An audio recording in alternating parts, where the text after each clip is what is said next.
You know how some people are so obsessed with winning that they forget what they're even fighting for? That was Sparta. The Spartans built their entire identity around being the perfect warriors. Not farmers, not artists, not thinkers, just fighters. From the moment a Spartan boy could walk, his life was about preparing for battle. And while that made them terrifying on the battlefield, it also planted the slowest and deadliest time bomb in their history. There simply wouldn't be any Spartans left to fight. Sparta's obsession with war wasn't seasonal, it was full-time. Boys were taken from their families at the age of 7 and thrown into the agoge, a brutal military training program that lasted until adulthood. They lived in barracks, trained all day, and were taught that pain, hunger, and even death were honorable. Romantic, maybe. Sustainable? Not even close. Because when your entire male population spends their prime years fighting or dying, someone's got to stay behind to make babies. And in Sparta, almost no one did. By the time of the Persian Wars, there were thousands of full Spartan citizens, known as Spartiates. But fast forward a couple of centuries, and that number had collapsed to barely a few hundred. Think about that. One of the most feared empires in the ancient world, the same people who stood unshaken at Thermopylae, could now barely fill a football field with soldiers. And the craziest part? It wasn't because of foreign invasion or famine. It was self-inflicted. Every glorious victory meant more dead Spartans, and every dead Spartan meant one less citizen, one less family, one less future. Sparta's laws didn't help either. Citizenship was restricted to those born from pure Spartan bloodlines. If a Spartan soldier died in war, his widow couldn't remarry an outsider. If a child was born from a non-Spartan mother, that kid would never count as a citizen. So even if people wanted to rebuild the population, the system said, nope, purity first. It was national suicide disguised as pride. And since men didn't live with their wives until their 30s, many never had time to raise large families. By the time they came home from years of service, they were half broken, and some were dead long before they even got the chance. Spartan women were strong, yes. They ran estates, they had influence, but they couldn't fix the math problem. 2 parents can't replace 10 dead warriors every generation. Eventually, the population numbers got so bad that Sparta had to rely on helots, enslaved people, to do everything from farming to basic labor. The entire military system started to wobble because there weren't enough real Spartans left to control the slaves or defend the land.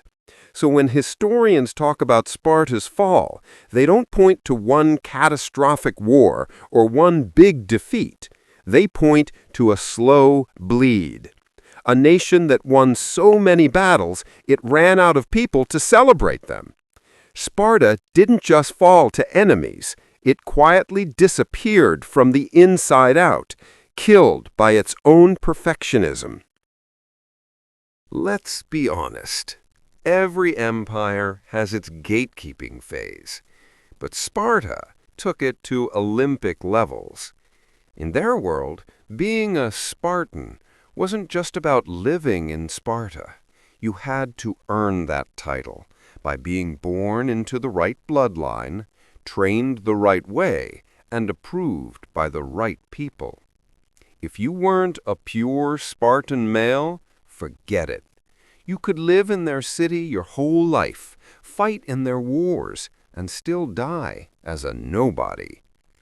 That obsession with purity didn't make them stronger. It strangled them from within. Here's how it worked. Full citizens, called Spartiates, were the only people allowed to vote, hold office, or own land. They were considered the backbone of Spartan identity, a brotherhood of warrior elites descended from ancient conquerors. But the rules for becoming one were brutal. Both parents had to be of Spartan blood. The child had to survive an inspection at birth, and later he had to pass the egoge, that insane military training school that broke most kids before they reached adulthood. Fail at any step, and congratulations, you just became a lesser human in your own city. So even as other Greek city-states grew by welcoming traders, settlers, and craftsmen, Spartans' numbers started shrinking fast. They refused to grant citizenship to outsiders, even those who fought for them. They wouldn't promote loyal allies, wouldn't adopt or integrate foreigners, and wouldn't recognize children born from mixed unions. It was a perfect recipe for demographic collapse. An empire building a wall around itself and then wondering why it was empty inside. Meanwhile, the perioikoi, free non-citizens who lived around Sparta, handled the economy, trade, and craftsmanship. The helots, enslaved people, did all the farming. Basically, everyone except the actual Spartans made Sparta function. But because none of these people counted as real citizens, they had no loyalty when things went bad. Why fight to protect a system that treats you like dirt? The consequences showed up faster than anyone expected. By the 4th century BCE, the population of true Spartiates had dropped so low that the government started panicking. There were stories of reforms being suggested, things like granting citizenship to talented outsiders or relaxing bloodline laws. But every time, the traditionalists screamed sacrilege and shut it down. The irony, the same people trying to preserve their pure heritage were dooming that heritage to extinction. It got so bad that during some wars, there weren't enough Spartiate soldiers to fill an army. They had to rely on foreigners and mercenaries, people they refused to call citizens, to defend their precious homeland. Talk about hypocrisy. When you think about it, Sparta's fall wasn't a tragic accident. It was a self-inflicted identity crisis. They built their greatness on exclusivity and pride. But when their numbers dwindled, that pride turned into poison. The Spartans could defeat any army on the field, but they couldn't defeat their own rules. And in the end, the greatest enemy of Sparta's survival wasn't Athens, Persia, or Thebes. It was the idea that only a tiny, shrinking handful of people were worthy of being called Spartan. Some societies built hospitals for newborns. Sparta built cliffs. If that sounds harsh, it's because it was. The Spartans believed that strength was the only virtue worth keeping, and anything less than perfect was a threat to the state. So when a baby was born, the family didn't celebrate right away. Instead, elders from the tribe came to inspect the child. If they found the baby weak, sickly, or imperfect in any way, it wasn't given a name. It was given to the elements. The baby would be taken to a chasm near Mount Taygetus and left to die. This wasn't cruelty for cruelty's sake. The Spartans genuinely believed they were protecting their society. Their logic went something like this. If we build our army from only the strongest, we'll never fall. But biology doesn't work like that. Over time, this brutal filter didn't make Sparta stronger, it just made it smaller. Every child lost to the mountains was a future citizen erased. And because citizenship in Sparta was already limited to those with pure Spartan blood, every rejected infant made that exclusive pool even tinier. Other Greek cities might lose men in battle and recover within a generation. Sparta? Every dead baby was a permanent hole in its future. And here's a dark irony for you. The same Spartans who threw away their weak babies would later rely on slaves and foreigners to survive, people they once saw as lesser. The very system built on purity ended up depending on the impure to keep its heart beating. So when people glorify Spartan discipline or call them the ultimate warriors, it's worth remembering what that perfection cost.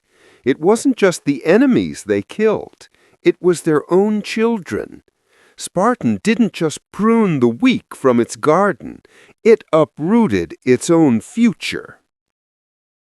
You'd think a warrior society obsessed with strength would want as many strong babies as possible, right? But Sparta, as usual, did things their own way, and it backfired hard. While other Greek cities married off girls in their teens, Spartan women didn't marry until their late teens or even their 20s. On paper, that sounds progressive. They were healthier, better educated, and more respected than most women of their time. But biologically and socially, that decision came with a price. Fewer children, later pregnancies, and a slow collapse of the Spartan population.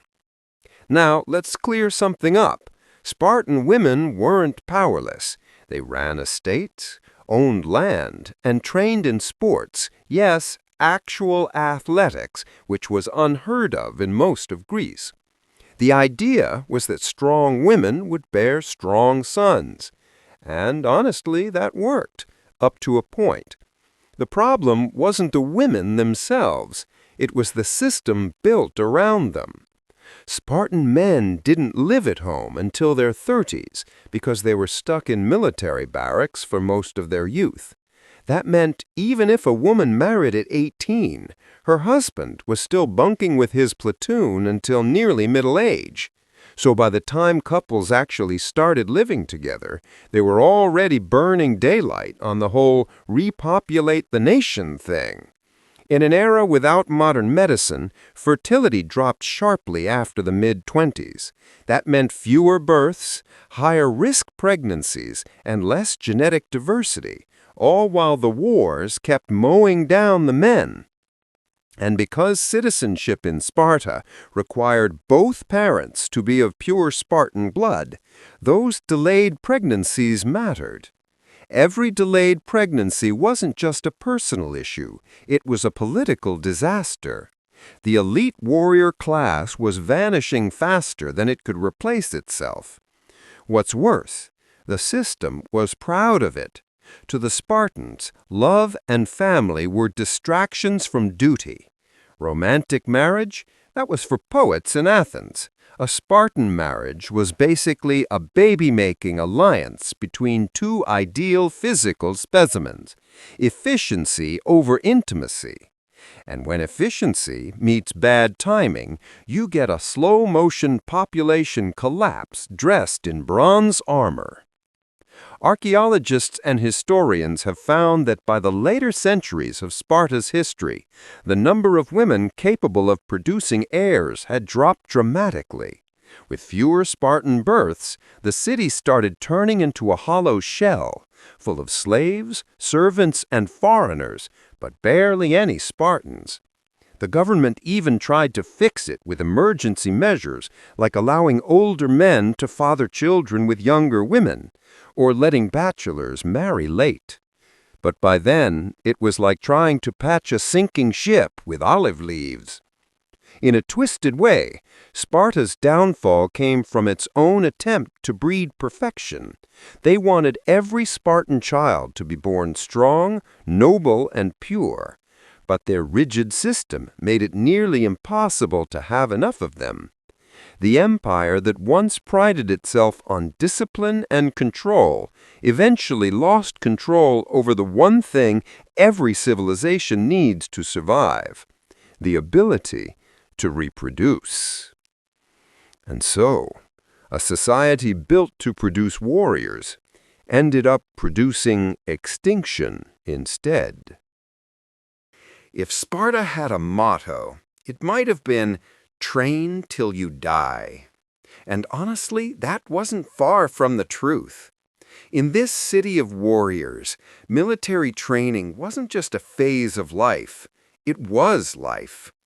Every boy grew up inside the Spartan system. Every man was expected to live for the army, and every hour of every day revolved around preparing for the next battle. But here's the tragic twist.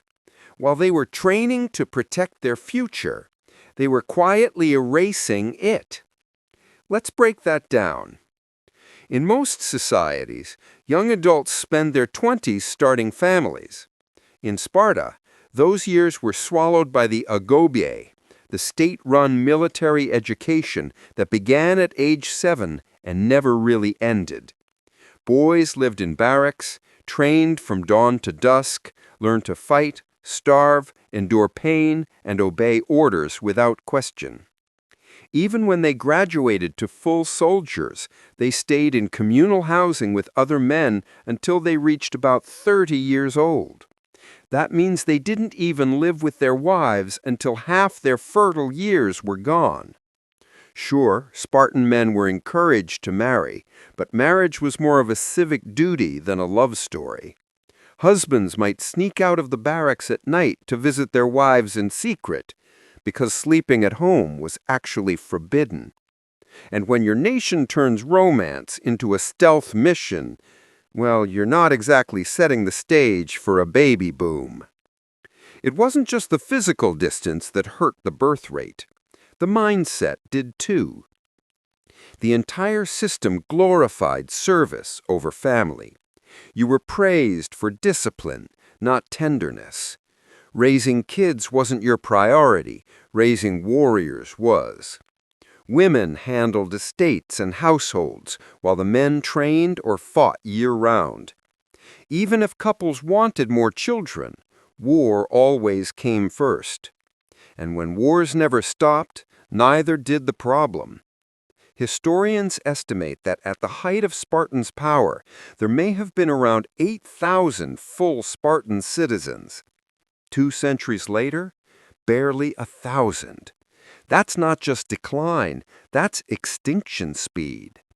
The endless training and constant warfare turned what could have been generations of families into generations of soldiers with no time to reproduce. What's fascinating and tragic is that the Spartans knew this was happening. Ancient writers recorded concerns that their population was shrinking, but instead of changing the system, they doubled down.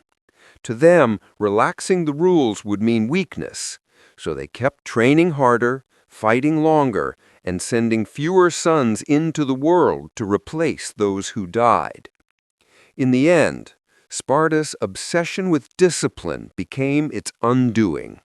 They built an army that could outlast anyone except themselves. The stronger they tried to make each soldier, the fewer soldiers they had left. It's a haunting kind of irony. They conquered their enemies, but they couldn't conquer the math. Sparta didn't fall because it lost the will to fight. It fell because it forgot how to live. Every great empire has its dark secret. For Sparta, it was this. Their legendary freedom and strength were built entirely on the backs of people who weren't free at all. These were the helots, an enslaved population so massive that they outnumbered Spartans by as much as 10 to 1. Without them, there was no Spartan army, no Spartan culture, no Spartan legend. But here's the catch. The more the Helots grew, the fewer real Spartans there were to control them, until the whole system started eating itself alive. Helots were mostly Messenian Greeks, people conquered generations earlier and turned into agricultural slaves. They worked the farms, grew the food, tended the livestock, basically did everything that allowed Spartan warriors to focus 100% on fighting. While the Spartiates trained, marched, or died gloriously in battle, the Helots were the ones actually keeping Sparta alive. On paper, that sounds efficient. In reality, it created a ticking time bomb. Because Sparta refused to let outsiders become citizens, it couldn't grow its population through normal means. Every time a Spartiate died in war, there wasn't another free man ready to take his place. But there were always more Helots being born. Over generations, the balance flipped. The Spartan elite became this tiny, shrinking minority trying to control a sea of enslaved people who hated them. Imagine a handful of soldiers trying to hold down an entire country full of resentful workers. That was everyday life in Sparta. The fear of rebellion shaped everything. The Spartans were so paranoid about uprisings that they created an official institution called the Cryptia, a secret police force made of young Spartans whose job was quite literally to terrorize the Helots. Each year, the government would publicly declare war on the Helots, so killing them wouldn't be considered murder. Think about that. A society so scared of its own laborers that it ritualized annual murder just to stay in control. But while the Spartans were busy intimidating their slaves, they forgot something crucial. The Helots were the only group in Sparta that was actually reproducing normally. They had families, children, and stability, while the citizen class kept shrinking through war, strict marriage rules, and infertility. Over time, the Spartan population became less Spartan and more dependent, surrounded by people they feared but couldn't live without. It's one of the great ironies of history. The city that prided itself on self-sufficiency was completely dependent on others to survive. Their whole pure warrior society existed because someone else did all the dirty work. And the more they leaned on that system, the weaker they became. By the time foreign powers like Thebes and Rome came knocking, the Spartan population was already so small that rebellion from within was just as dangerous as invasion from without. In the end, the Helots didn't just sustain Sparta, they slowly replaced it. The warriors who claimed to be masters of Greece ended up prisoners of their own creation.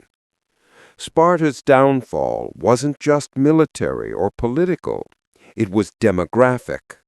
They stopped growing, the Helots didn't, and the empire that once ruled by the sword was quietly buried under the weight of its own slaves. If you asked a Spartan what mattered most, the answer was simple: men. Not families, not love, not home, just men. Spartan society revolved entirely around its warriors, and everything else was secondary. It was a world built by men, for men, and about men. And that, ironically, is what doomed it. Because while Sparta was busy glorifying brotherhood and the battlefield, it forgot how to build the one institution that actually sustains a civilization: the family. Let's start with the basics. From age 7, every Spartan boy was taken from his parents and placed in the agogé, the brutal military training system. That meant no warm dinners, no bedtime stories, no connection to family life. The state became the parent, the army became the home, and the brothers in arms became the only real family a Spartan man ever knew. By the time he reached adulthood, his loyalty wasn't to a wife or children, it was to his unit. Meanwhile, women were expected to be strong, independent, and capable, but emotionally detached. Marriage was seen as a duty to produce healthy offspring, not a partnership. Husbands and wives barely lived together, since men stayed in communal barracks until their 30s. Some would sneak out at night to see their wives in secret, as if romance were a crime against the state. In short, the idea of family in Sparta was more of a biological function than an emotional one. The result? A population that could produce warriors, but not stability. The constant absence of fathers meant children grew up under state control, not family guidance. Love wasn't a virtue. Discipline was. Compassion wasn't celebrated. Endurance was. Even parents were expected to show no emotion. Historical accounts describe mothers telling their sons to come back with your shield or on it. That's not poetic exaggeration. That was cultural programming. When you remove emotional bonds from a society, it starts to hollow out. Family isn't just about reproduction. It's about raising citizens who care about the next generation. Sparta forgot that part. A society where men live together, train together, and die together sounds noble on paper, but it creates emotional isolation. When war is the only thing tying people together, peace becomes uncomfortable, almost meaningless. Over time, this imbalance tore Spartan culture apart. The men were great soldiers, but terrible settlers. They didn't know how to build lasting homes, businesses, or communities. The women, for all their strength, were left managing estates and finances without partners. Children grew up more loyal to the system than to their bloodline. There was no emotional glue holding Spartan life together, only discipline and fear. And that's the tragedy. Sparta mastered the art of war, but never learned the art of living. They built the perfect soldier, but not the father, husband, or son.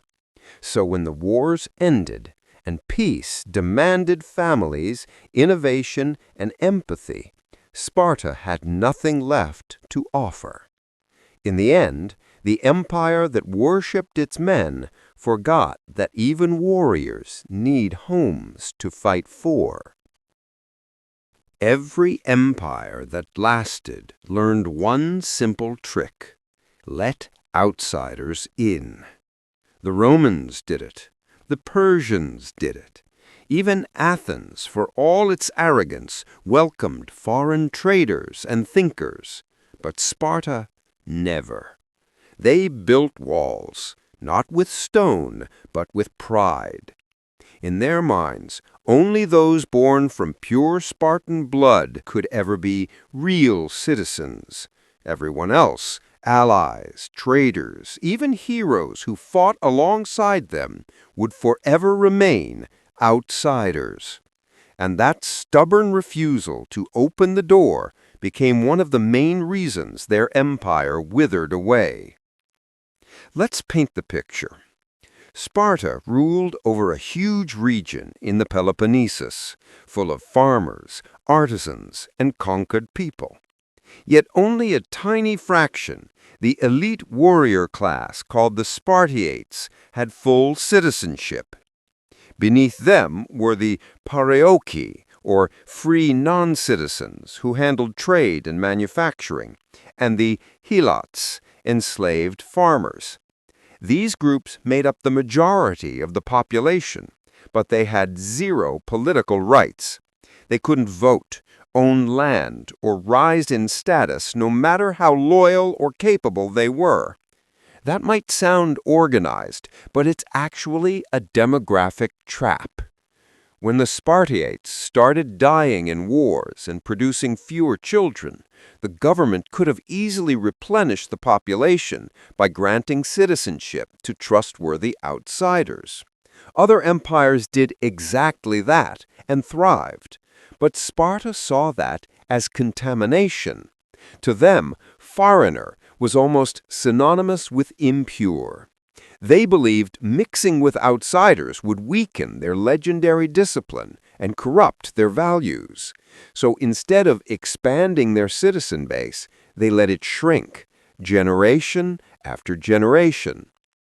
There were moments when reformers tried to fix this. King Aeges IV, for example, proposed redistributing land and possibly broadening citizenship to stabilize the population. But the old guard of elites panicked. They assassinated him rather than risk giving power to lesser men. That's how allergic Sparta was to change. They preferred extinction over evolution. By the later centuries, the situation had become absurd. There were barely a few hundred full citizens left, surrounded by tens of thousands of helots and free commoners. The economy ran on outsiders. The army relied on mercenaries. But the ruling class refused to admit that these people were the backbone of Sparta now. They wanted to preserve their pure identity. But purity doesn't feed armies or fill classrooms. It just isolates you. And isolation is exactly what killed them.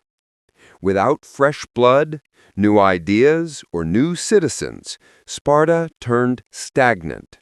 Innovation died. The economy withered. Even their famous military discipline started to fade because there weren't enough true-born Spartans left to enforce it. Eventually, outsiders didn't need to be invited in. They just took over. It's one of history's biggest ironies. Sparta, a society built to survive anything, couldn't survive its own pride. The sane people who conquered others refused to learn from them. While other empires grew stronger by embracing diversity, Sparta shrank behind its walls, clutching its bloodline like a badge of honor, until there was no one to wear it. You can have the strongest warriors in the world, but germs don't care about muscles. Sparta learned that the hard way. While their enemies were terrified of their spears, the real killer was often invisible: disease. The same tightly packed, sweaty, disciplined barracks that produced unstoppable soldiers also created perfect breeding grounds for epidemics. And when your entire population lives like one giant army camp, one outbreak can wipe out a generation. The Spartan training system, the agoge, forced boys to live together in groups from the age of 7.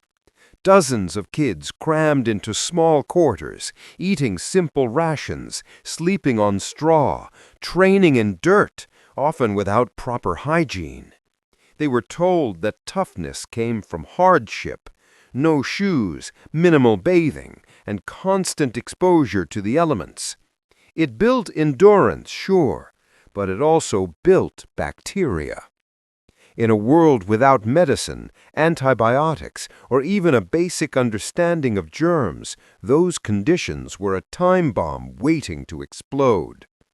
When a cold or fever spread through the barracks, it didn't stop. One kid coughed, the next fell sick, and within weeks entire age groups were infected. These weren't mild illnesses either. In ancient Greece, epidemics could mean dysentery, typhus, malaria, smallpox, all of them deadly in close quarters.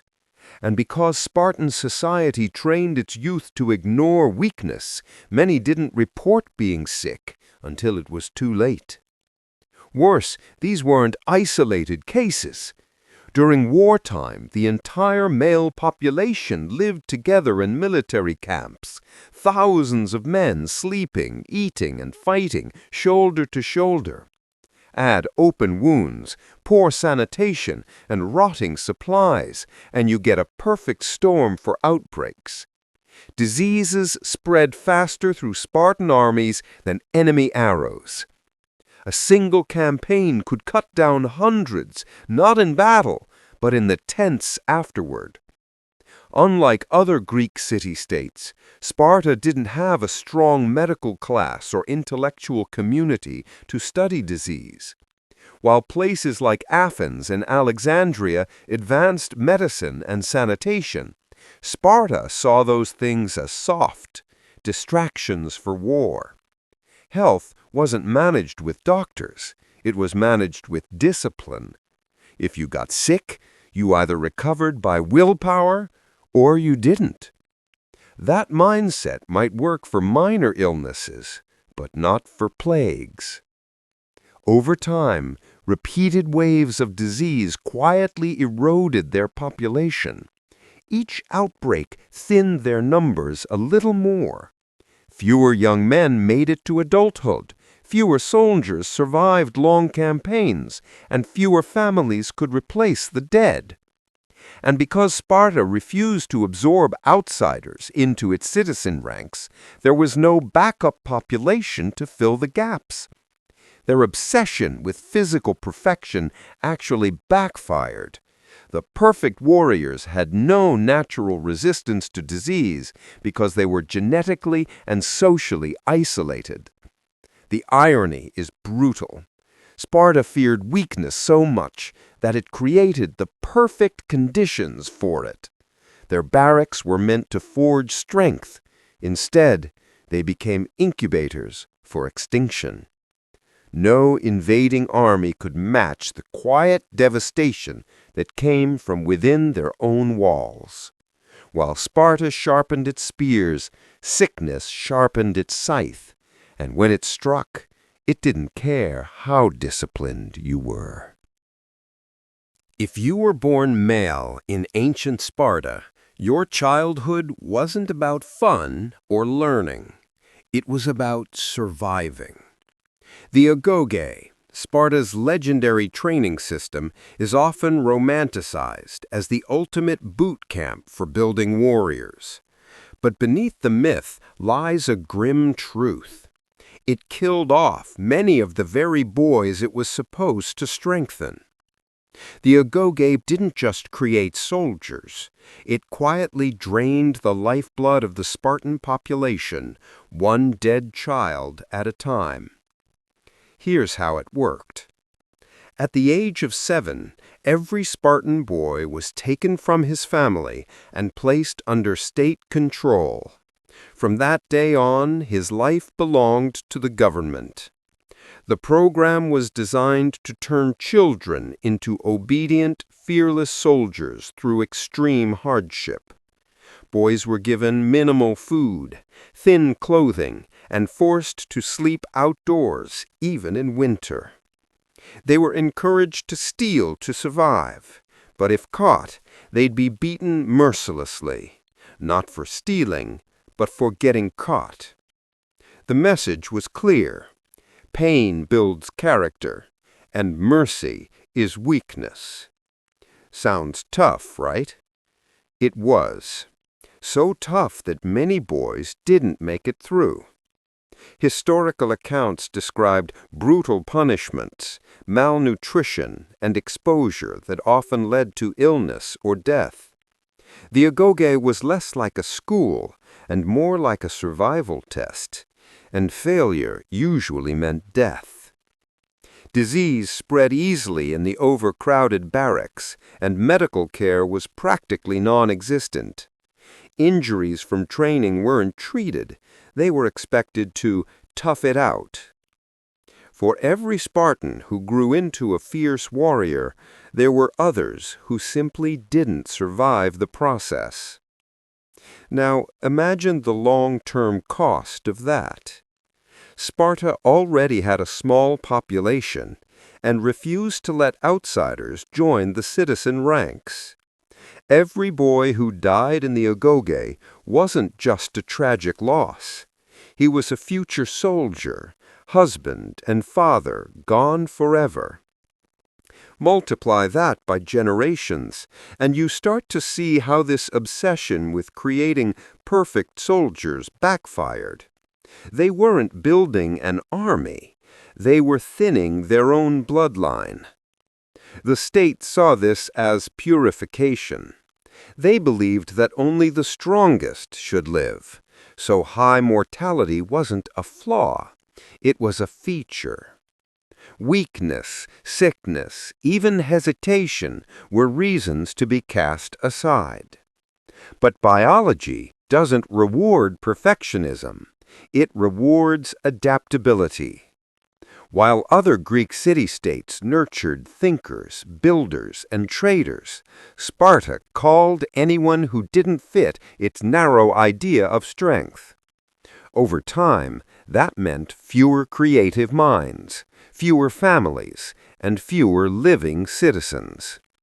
The agoge was brutal enough to impress the ancient world, but it was a terrible long-term strategy. You can't sustain a civilization when your education system doubles as a death sentence. The Spartans mistook suffering for strength and discipline for destiny, but both came at a devastating cost. The agoge may have produced legends, but it also produced ghosts. And when the time came for Sparta to rebuild its ranks, there were no sons left to train, no fathers left to teach, and no children left to inherit the future they fought so hard to defend. There's a saying in strategy: the army that keeps fighting the last war always loses the next one. And that, right there, was Sparta's fatal flaw. After their stunning victory over Athens in the Peloponnesian War, the Spartans convinced themselves they had discovered the ultimate way to fight. They believed their phalanx formation, their discipline, and their sheer toughness made them unbeatable. But while they were busy polishing their old tactics, the rest of the world was quietly reinventing warfare. Sparta never caught up. Let's rewind a bit. The Peloponnesian War, 431 to 404 BCE, was the high point of Spartan glory.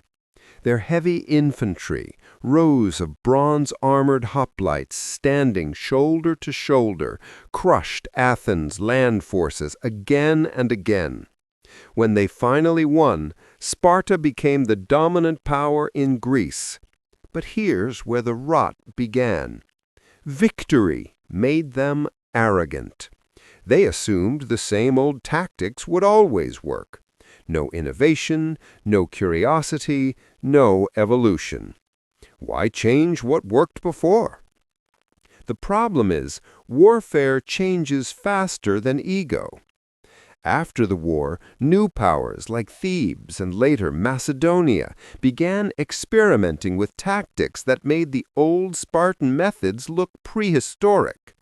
The Theban general Epaminondas introduced the oblique phalanx, a flexible version of Sparta's rigid formation. It focused overwhelming force on one side of the enemy line instead of spreading evenly. When Sparta faced it at the Battle of Leuctra in 371 BCE, they didn't know what hit them. Their legendary phalanx shattered. Entire generations of Spartan warriors were wiped out in one afternoon.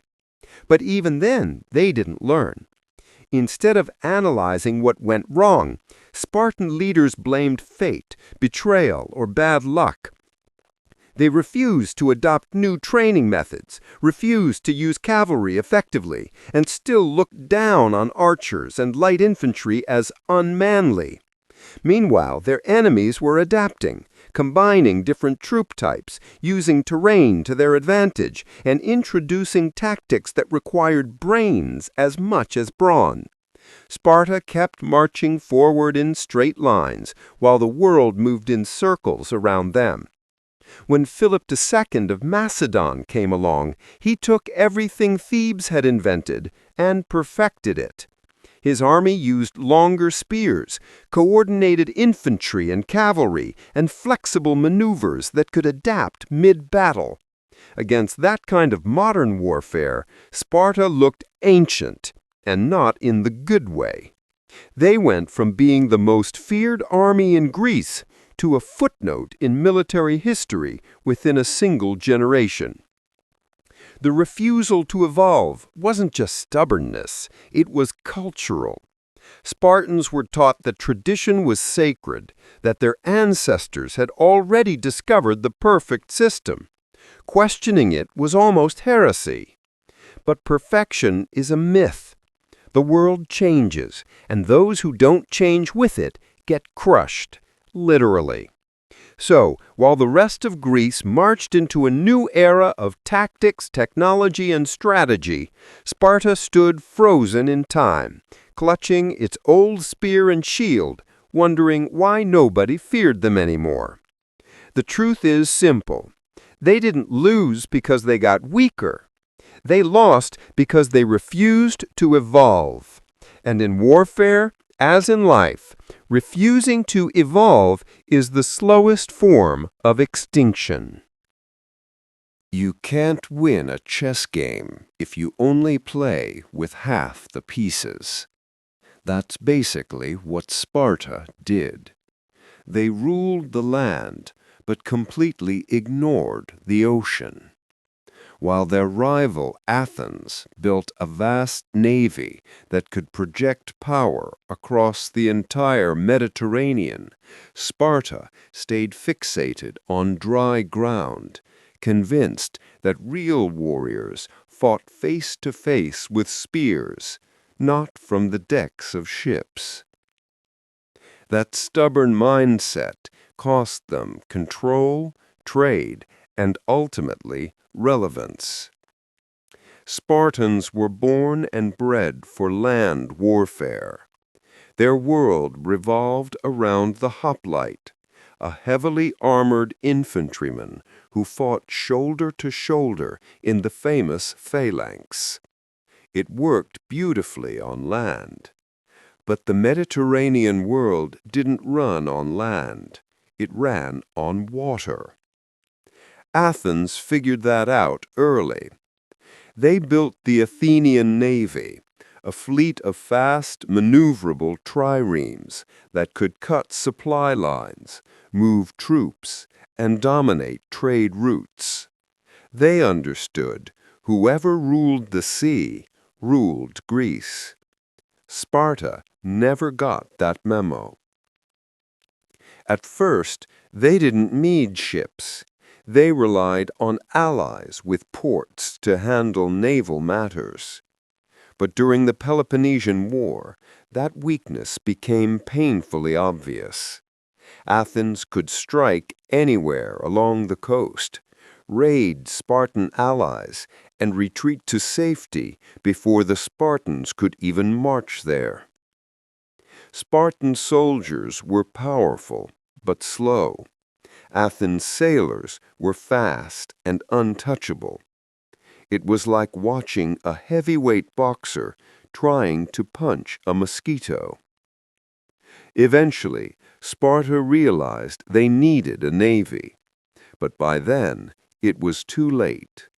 They didn't have the shipbuilding expertise, the sailors, or the money. So what did they do? They borrowed fleets and funding from Persia, their former enemy. That's right, the same empire they'd once fought at Thermopylae ended up bankrolling their naval ambitions.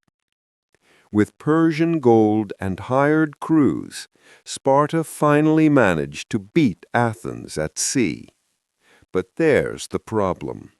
It wasn't really their navy. The sailors weren't Spartans. The ships weren't built in Sparta. The victory wasn't sustainable. Once the war was over, their borrowed fleet fell apart.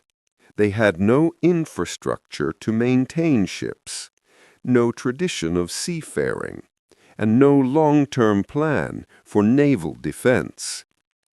Athens bounced back within decades because its naval culture was baked into everyday life. Sparta, on the other hand, went right back to pretending the sea didn't exist. The result? They lost influence over the Greek islands, trade routes, and allies who depended on naval protection. And that mistake came back to haunt them. When new powers like Macedonia and later Rome rose, they used combined land and sea strategies to dominate entire continents. Sparta couldn't compete. Their pride in being men of the land turned into a liability in a world connected by water. In the end, Sparta's ignorance of naval power showed just how narrow their vision really was. They thought bravery and bronze armor were enough to rule forever. But courage doesn't float. While Athens looked outward across the sea, Sparta stared at its own feet and watched the waves carry its future away. Sparta was so proud of its hoplites that it practically worshipped them. These were the classic Spartan warriors you see in every movie. Bronze helmets, round shields, long spears, and enough discipline to make an army out of statues. For centuries, that image worked. The hoplite phalanx was unbeatable. Rows of men moving as one, shield to shield, spear to spear, crushing anyone foolish enough to stand in their way. But eventually, the world changed. Weapons evolved, tactics shifted, and warfare became more dynamic. And while everyone else adapted, Sparta refused. They kept fighting the same old way until their unstoppable army became a museum piece. Let's start with what made the hoplite system so effective. It relied on teamwork and brute force.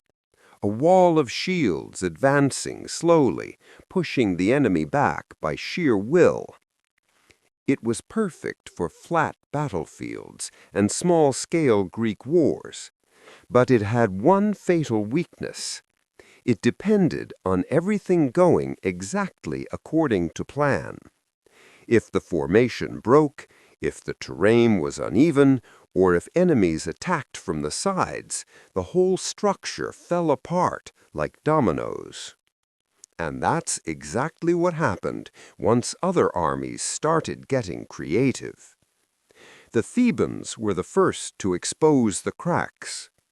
Under the brilliant general Epaminondas, they developed a new formation that stacked their strongest soldiers deep on one side instead of evenly across the line.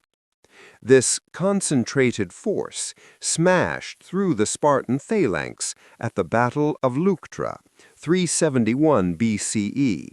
the first time Sparta's army suffered total humiliation. The once invincible phalanx shattered, and thousands of elite Spartiates were killed. The shock was so severe that Sparta never fully recovered. But even after that, they didn't change. They stuck to their outdated formation as if stubbornness was a strategy. Meanwhile, others were moving on. The Macedonians under Philip II and Alexander the Great expanded the concept of the phalanx with longer spears, flexible formations, and combined arms tactics. Cavalry charges, archers, and light infantry began dominating the battlefield. Sparta still believed that standing shoulder to shoulder was the ultimate test of courage. It wasn't courage anymore. It was suicide. Their refusal to diversify made them predictable. Enemies knew exactly what a Spartan army would do. They'd march forward in tight formation, try to overpower the enemy head-on, and collapse if things didn't go perfectly. And because their training focused almost entirely on that one style of combat, they had no answer when ambushed, outflanked, or attacked from range. This wasn't just a military problem. It was psychological. The Spartans were raised to believe that their ancestors had perfected warfare. To question that was to insult their legacy. But perfection is an illusion. Their devotion to the hoplite system wasn't loyalty. It was denial. Over time, that denial turned Sparta's greatest strength into its biggest weakness.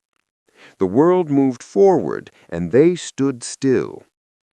When new powers rose with speed, flexibility, and strategy, Sparta's bronze wall became a relic of the past. Their enemies evolved. Sparta didn't. And in war, evolution always wins. If there was one thing a Spartan feared more than death, it was disobedience. From the moment they could walk, Spartan children were taught that questioning authority was the same as betraying the state. The ideal Spartan soldier wasn't the smartest or the most creative. He was the most obedient. And while that mindset built unbreakable discipline on the battlefield, it also built a society that couldn't think for itself. Over time, that blind obedience smothered innovation, and when the world evolved, Sparta stayed frozen in bronze. Let's start with how deep this obedience went. In the agoge, the state-controlled military training system, children were punished not for being wrong, but for thinking independently. They were taught to follow orders instantly, without hesitation or doubt. The best soldier wasn't the one who adapted, it was the one who obeyed. That worked well when warfare was simple. Shields up, march forward, stab. But once battles became complex, with multiple troop types, new weapons, and constantly shifting tactics, Sparta's one-dimensional training became a curse. This obsession with conformity wasn't just military, it was cultural. The Spartan government outlawed art, philosophy, and science because they saw them as distractions. They banned trade, discouraged travel, and mocked curiosity as weakness. In a world where Athens produced thinkers like Socrates and engineers like Archimedes, Sparta produced silence. Their warriors could recite laws and obey commands, but they couldn't invent, innovate, or adapt. Even their generals were trapped by this mindset. A Spartan leader didn't win battles through creativity. He followed the manual written by tradition. Deviating from the old ways was seen as cowardice or arrogance. As a result, they kept repeating tactics from centuries earlier, even as their enemies discovered new ones. It's no coincidence that by the time of the Macedonians, Sparta's strategies looked like something from another age. Their soldiers were still marching in tight lines, while others were flanking, maneuvering, and using ranged weapons. And this obedience came with another problem: fear. When your entire education teaches you that disobedience equals disgrace, people stop taking initiative. Soldiers waited for orders even when quick thinking could have saved lives. Commanders hesitated to innovate because failure meant exile or death. The culture that once glorified bravery on the battlefield became terrified of change off it. For Sparta, obedience wasn't a virtue anymore. It was a prison. The same training that made them fearless in war made them powerless in peace. They didn't build thinkers, scientists, or diplomats, just soldiers waiting for someone else to tell them what to do. And when the battles stopped coming, they had no idea how to rebuild, trade, or govern. So while Athens' philosophers were shaping ideas that would survive for millennia, Sparta's wisdom vanished with its last generation of obedient soldiers. You know that old saying, "It's not what you know, it's who you know"? In Sparta, that wasn't a joke, it was policy. The Spartans didn't promote officers based on talent or skill. They promoted them based on tradition, birthright, and loyalty to the system. And that system, while stable for a time, eventually choked itself to death. Without a professional officer corps, real military experts trained to think, lead, and adapt, Sparta's legendary army became a walking relic of the past. At first glance, this might sound strange. After all, wasn't Sparta the most professional military force in the ancient world? Yes, in the sense that every citizen was a soldier. But being a soldier isn't the same as being a commander. In most armies, there's a distinction between trained officers, people who studied tactics, logistics, and leadership, and regular troops who follow orders. Sparta didn't believe in that divide. They believed that leadership came naturally from noble birth and years of conformity. If you were a well-born Spartan who survived the agoge, congratulations, you were now fit to command an army. No strategy lessons required. That blind faith in tradition worked fine when warfare was predictable. Phalanx versus phalanx, shield wall against shield wall. But as warfare evolved, leadership demanded brains as much as brawn. Commanders needed to read terrain, plan ambushes, coordinate cavalry and archers, and adapt in real time. Spartan officers, trained to obey rather than think, often struggled when battles didn't go by the book. Their rigid chain of command left no room for creativity. If the plan failed, no one improvised. They just died trying to follow it. Meanwhile, their rivals were building professional officer systems that rewarded innovation. The Macedonians under Philip II and Alexander the Great trained commanders in specialized academies. They studied strategy, engineering, and even philosophy. They experimented with logistics and formation dynamics. Their generals were thinkers as much as fighters. In contrast, Sparta still relied on the way it's always been done. Their leaders were living museums of outdated warcraft. Even worse, politics often determined who got to lead. Powerful families held the top positions, and corruption seeped into the cracks of their supposedly perfect system. Merit didn't matter as much as pedigree.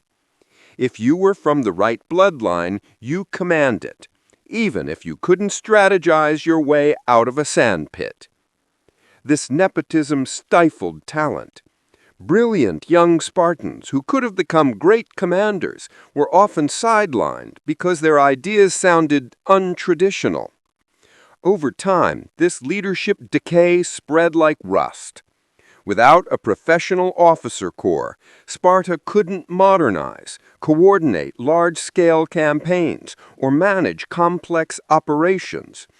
They could still fight small battles bravely, but large wars demanded intelligence, planning, and innovation, the very qualities their systems suppressed. In the end, Sparta fell not because its soldiers lacked courage, but because its leaders lacked vision. They built a society that worshipped tradition so blindly that it forgot to teach evolution. The same iron discipline that made them great soldiers made them terrible generals. And when the world changed around them, all the courage in the world couldn't save them from the one enemy they never trained to fight: their own outdated ideas. Picture this. It's the 4th century BCE, and Greek warfare is evolving fast. Siege engines are tearing down city walls.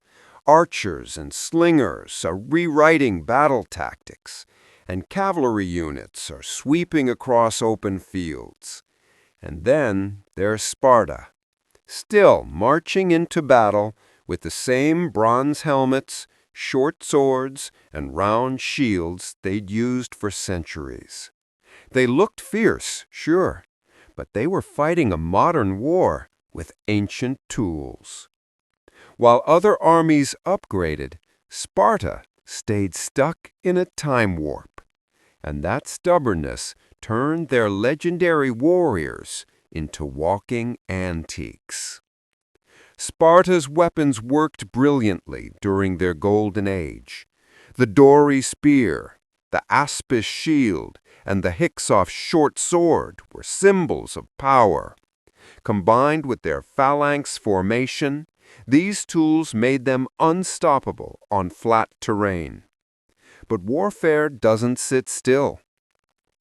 Other city-states began experimenting with longer spears, composite bows, javelins, siege machines, and even early forms of catapults. Macedonia, under Philip II and Alexander the Great, took things even further. Longer spears, reinforced armor, and new metals gave them reach and flexibility. The battlefield was changing fast, but Sparta refused to evolve. Why? Because they saw change as weakness. Their entire culture revolved around the idea that their ancestors had already perfected war. If a weapon was good enough for Leonidas, it was good enough forever.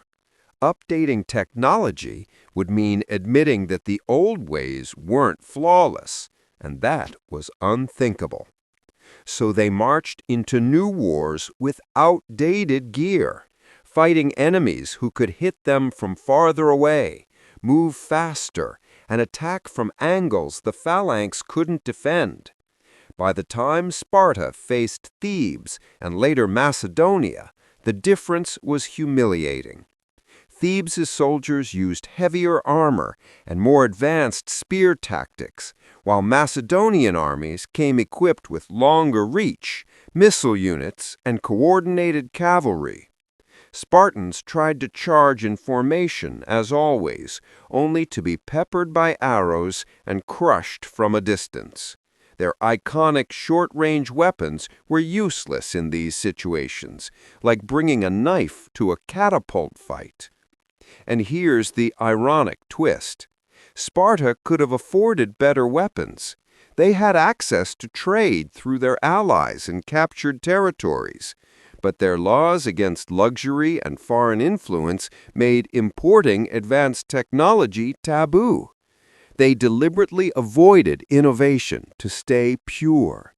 Even when faced with defeat after defeat, they doubled down on tradition instead of upgrading their armor or tactics. Eventually, their enemies stopped fearing them. The sight of a Spartan shield wall once sent shivers down Greek spines. Now it just signaled easy targets for ranged weapons. Their military reputation, once unmatched, became a relic of nostalgia. You can't scare an enemy who's already outgunning you from 100 yards away. Every time someone calls the Spartans the ultimate warriors, they forget one ridiculous fact. These guys thought bows were for cowards. While other armies were learning to fight smartly, Sparta was still fighting proudly. They believed that real men fought face to face, spear against spear, eye to eye. Archery? Slinging stones? That was for weaklings, not heroes. And that macho mindset turned out to be one of the dumbest strategic decisions in history. Spartans grew up worshiping close combat. Their whole identity came from the phalanx, a wall of shields and spears where bravery was measured by how long you could stand your ground. The bow didn't fit that image. It let you kill someone without looking them in the eyes, and to a Spartan, that was dishonorable. So they left ranged combat to others, their allies, mercenaries, or slaves. They'd rather die honorably in a spear fight than win with arrows. Unfortunately, arrows don't care about honor. They just kill from a distance. By the 5th century BCE, most Greek armies were evolving. Athens had elite archers from Crete. Persia had deadly cavalry archers. Even smaller city-states trained slingers who could hit a target the size of a helmet from a football field away. Sparta ignored all of it. They doubled down on muscle and formation, trusting that courage could block projectiles. It couldn't. One famous example comes from the Battle of Sphacteria, 425 BCE. Spartan hoplites got trapped on an island by Athenian forces.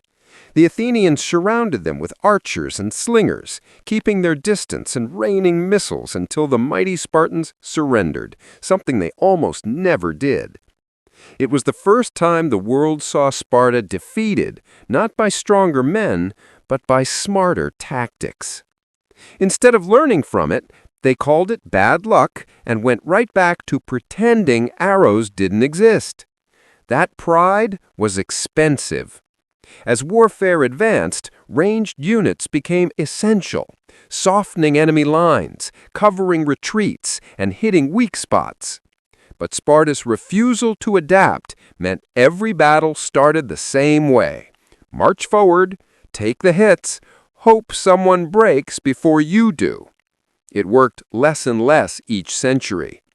By the time Macedonian armies rolled in with professional archers and siege engineers, the Spartans might as well have been bringing sticks to a gunfight.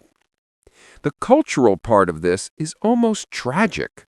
The Spartans weren't stupid. They were conditioned. Their entire education system taught them that emotionless obedience and brute courage were the only virtues that mattered. Using a bow required patience, calculation, and flexibility, things Sparta called weakness. But the future of war belonged to exactly those qualities.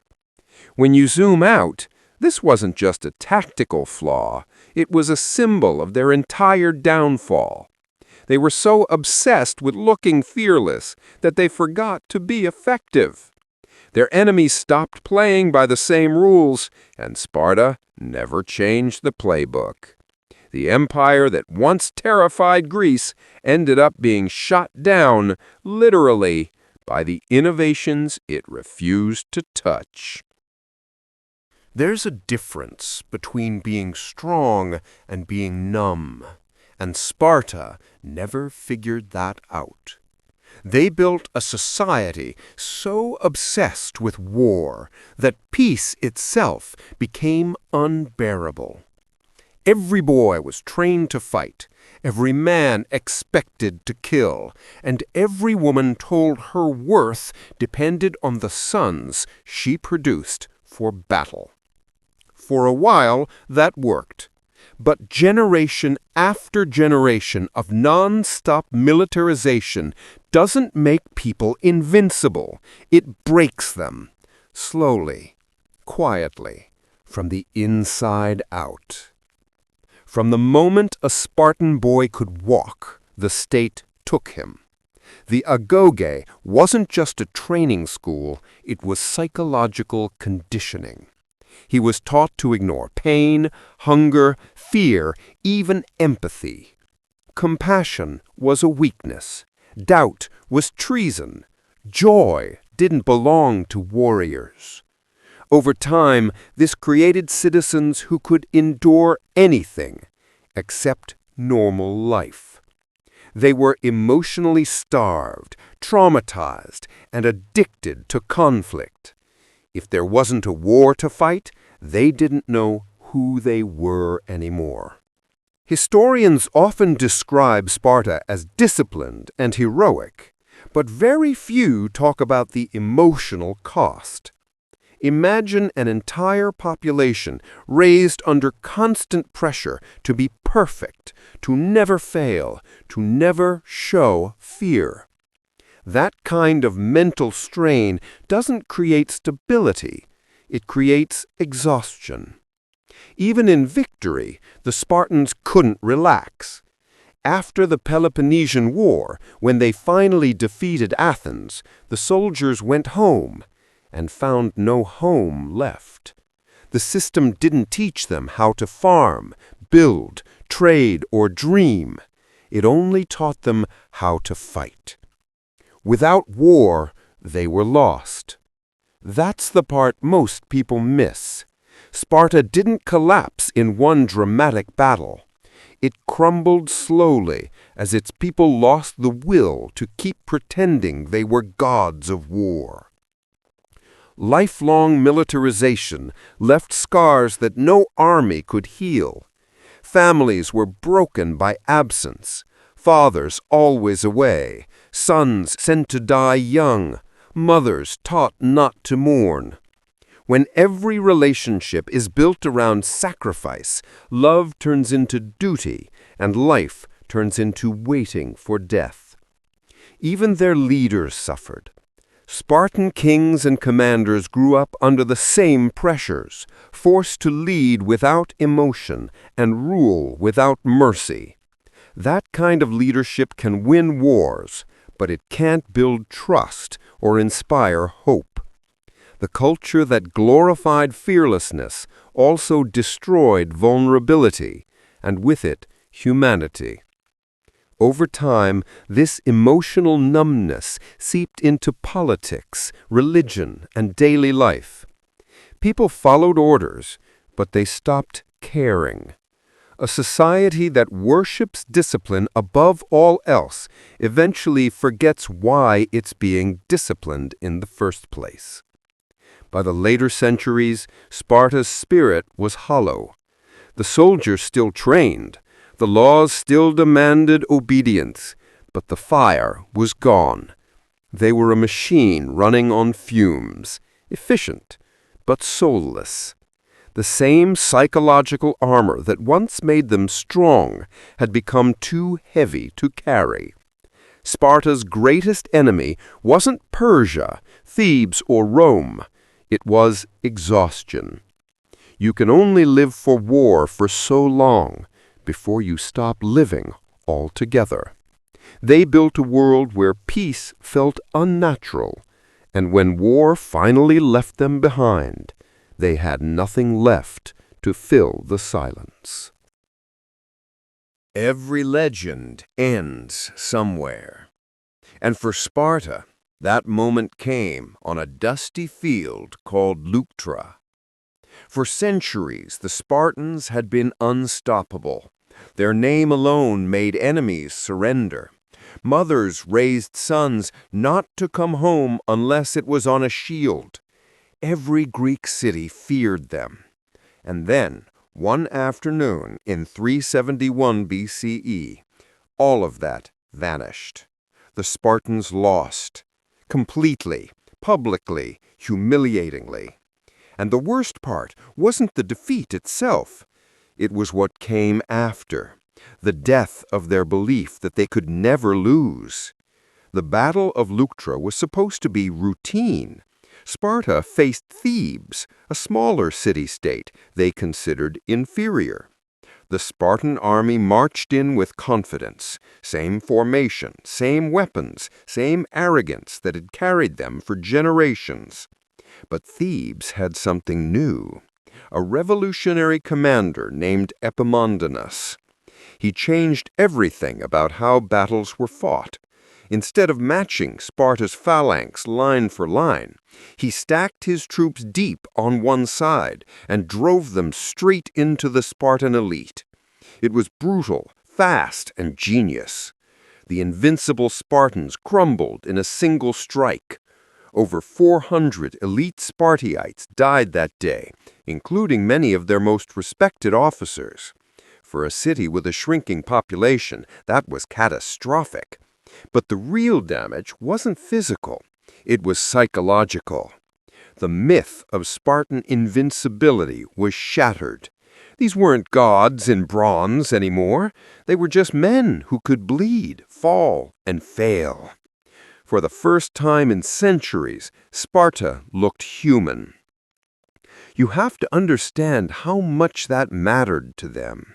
Their entire culture was built on pride, the idea that Sparta was destined to rule because it was tougher, purer, stronger than everyone else. That belief wasn't just propaganda, it was identity. And when Leuctra proved otherwise, the emotional collapse spread like disease. Soldiers lost faith in the system. Elders panicked. The younger generation, raised to think Spartans couldn't lose, suddenly had no idea what they were fighting for. After Leuctra, everything started unraveling. Allies deserted them, rebellions broke out, and even the Helots, their enslaved population, sensed weakness. The great military machine that once terrified Greece began rusting from within. Training continued, but without purpose. Victories feel hollow when you've already watched the gods fall. Morale isn't just about bravery, it's about belief. The Spartans had spent centuries feeding themselves one story: we cannot lose. Once that illusion broke, so did their spirit. Even decades later, when they tried to rebuild, they never regained their old confidence. Their commanders grew cautious, their soldiers anxious, their people divided. A single battle had cracked the foundation of an entire civilization's psychology. In the end, Leuctra wasn't just the defeat on the field. It was the moment the myth of Sparta died. They had built their empire on fear and perfection, and when both were gone, there was nothing left to hold them together. The Spartans lost a battle, but what truly destroyed them was losing faith in their own legend. At their peak, Spartan soldiers were the most feared warriors in the ancient world, disciplined, fearless, and loyal to the state above all else. But by the time their empire started to crumble, Sparta had a dirty little secret. Their armies weren't really Spartan anymore. The proud warrior state that once prided itself on purity and strength was now hiring outsiders to do its fighting. The empire built on self-reliance had become a nation of mercenary employers. So how did this happen? It goes back to that slow but deadly population decline. Decades of war, Strict citizenship laws and rigid social structures had wiped out the majority of full-blooded Spartans. By the 4th century BCE, there were barely enough true Spartiates left to fill a single army, let alone defend their territory or maintain their dominance. The solution? Pay someone else to do it. Sparta began hiring foreign mercenaries, men from other Greek states, from Crete, from Arcadia, even from as far away as Thrace. They were professional soldiers who fought for money, not honor. They had no emotional tie to Sparta, no loyalty to its laws, and no interest in its ideals. To the mercenaries, Sparta was just another employer with a paycheck. And yet, the Spartans had no choice.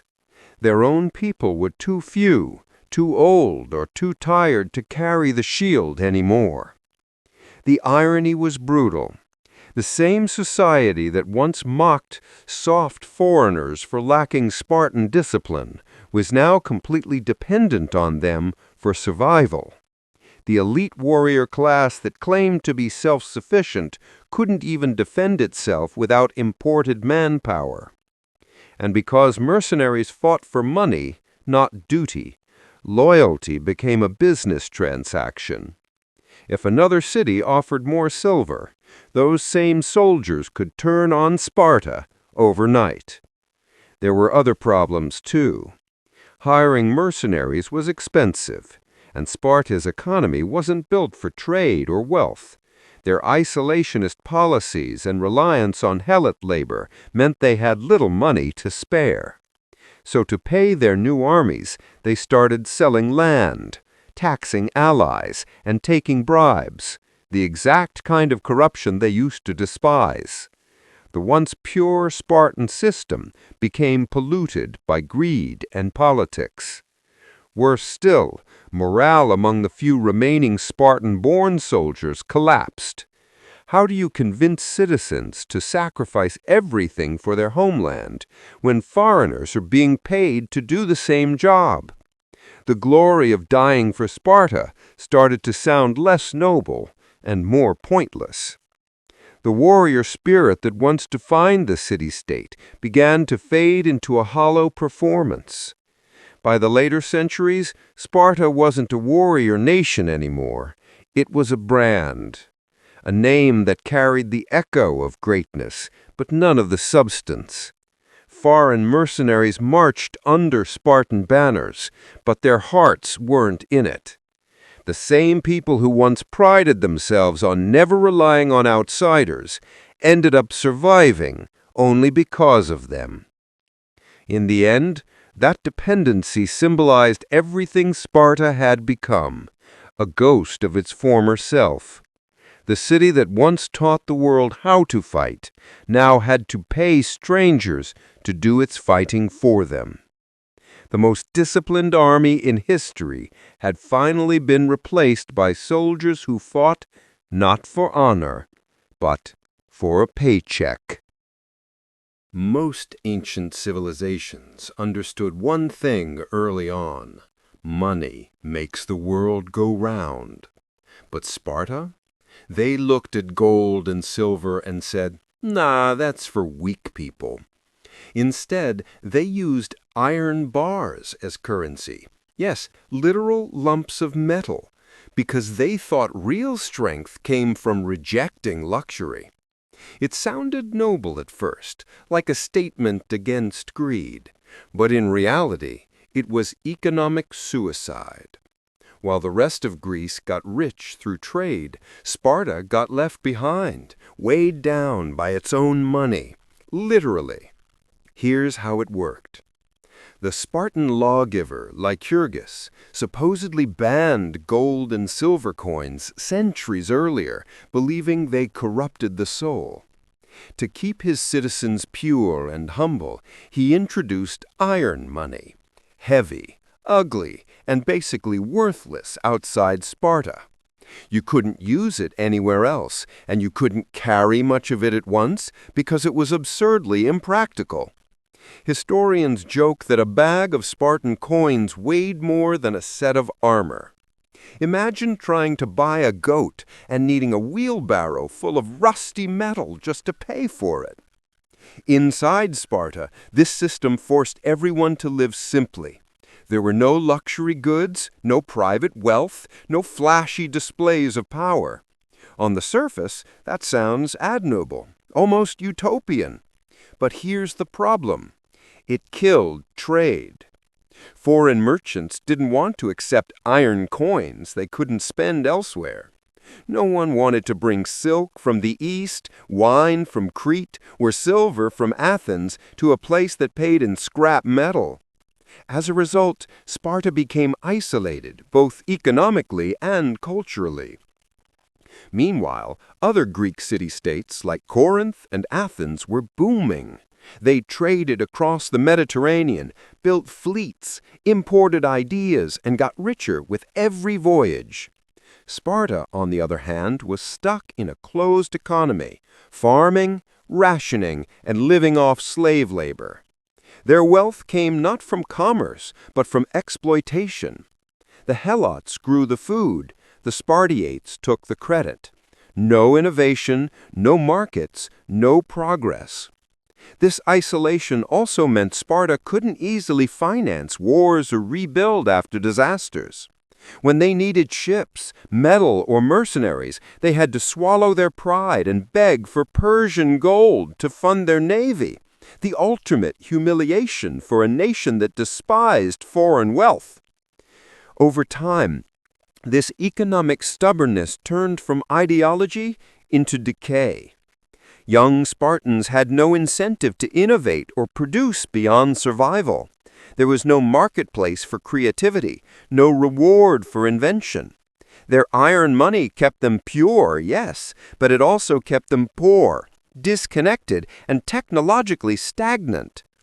In a world that was rapidly expanding through trade and ideas, Sparta stood still. Their money wasn't just useless, it was symbolic. It represented a culture so obsessed with avoiding corruption that it avoided prosperity altogether. So while other civilizations used wealth to build empires, Sparta clung to its lumps of iron and called it virtue. But when your economy can't buy ships, fund wars, or attract allies, purity becomes poverty. And that's exactly what happened. Sparta's iron economy didn't just weigh down its pockets, it sank its future. Most societies grow because people want more. Better homes, finer tools, nicer clothes, tastier food. Ambition drives creativity. But Sparta decided wanting things was dangerous. They outlawed luxury, crushed personal wealth, and shamed comfort as moral decay. Their logic was simple. If nobody wanted anything, nobody would get greedy. But in killing greed, they also killed curiosity, and with it, progress. Spartans were taught that luxury made men soft. Silk, corruption. Jewelry, vanity. Fine art, distraction. Even furniture was regulated. Owning an ornate chair could be seen as suspiciously Athenian. Their society revolved around one ideal: simplicity. Houses were plain, meals were bland, and clothing were standardized. The infamous Spartan black broth, a disgusting stew of pig's blood and vinegar, became both a meal and a moral symbol. If you can eat this every day without complaint, you're a true Spartan. But there's a dark side to that kind of discipline. When everything beautiful or pleasurable is considered sinful, creativity suffocates. No merchants meant no craftsmen. No craftsmen meant no invention. Other Greek cities were experimenting with architecture, engineering, and science, but Sparta produced none of it. There were no Spartan philosophers, no sculptors, no poets. The arts weren't just neglected, they were mocked. A Spartan who played music or painted would be treated like a clown trying to lecture soldiers. This rejection of beauty wasn't just cultural, it was economic. By banning luxury goods, Sparta killed the demand that fuels innovation. Why invent better pottery if no one's allowed to admire it? Why develop new textiles or tools when citizens can't buy them? Their system kept everyone equal by making sure no one could rise above mediocrity. Equality through deprivation. It's easy to admire their toughness from afar, but inside Sparta it meant boredom and stagnation. People had no incentive to improve their surroundings. Even basic infrastructure lagged behind other Greek cities. While Athens was constructing marble temples and experimenting with new materials, Sparta was still living in mud brick houses. Their roads, markets, and ports were primitive because innovation was considered indulgence. The irony is that their fear of luxury made them dependent on it anyway. They mocked foreign goods, but secretly relied on the perioikos, non-citizen craftsmen, and trade from nearby cities to get basic tools, weapons, and clothing. They didn't produce, but they still consumed. The only difference was that they pretended not to care. It was national hypocrisy disguised as virtue. When other civilizations advanced through art and technology, Sparta was left with nostalgia and muscle. Their people were disciplined, yes, but discipline without imagination just makes you rigid. By suppressing the desire for comfort and improvement, they froze time.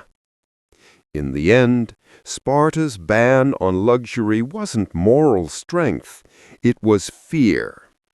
Fear that comfort would make them weak.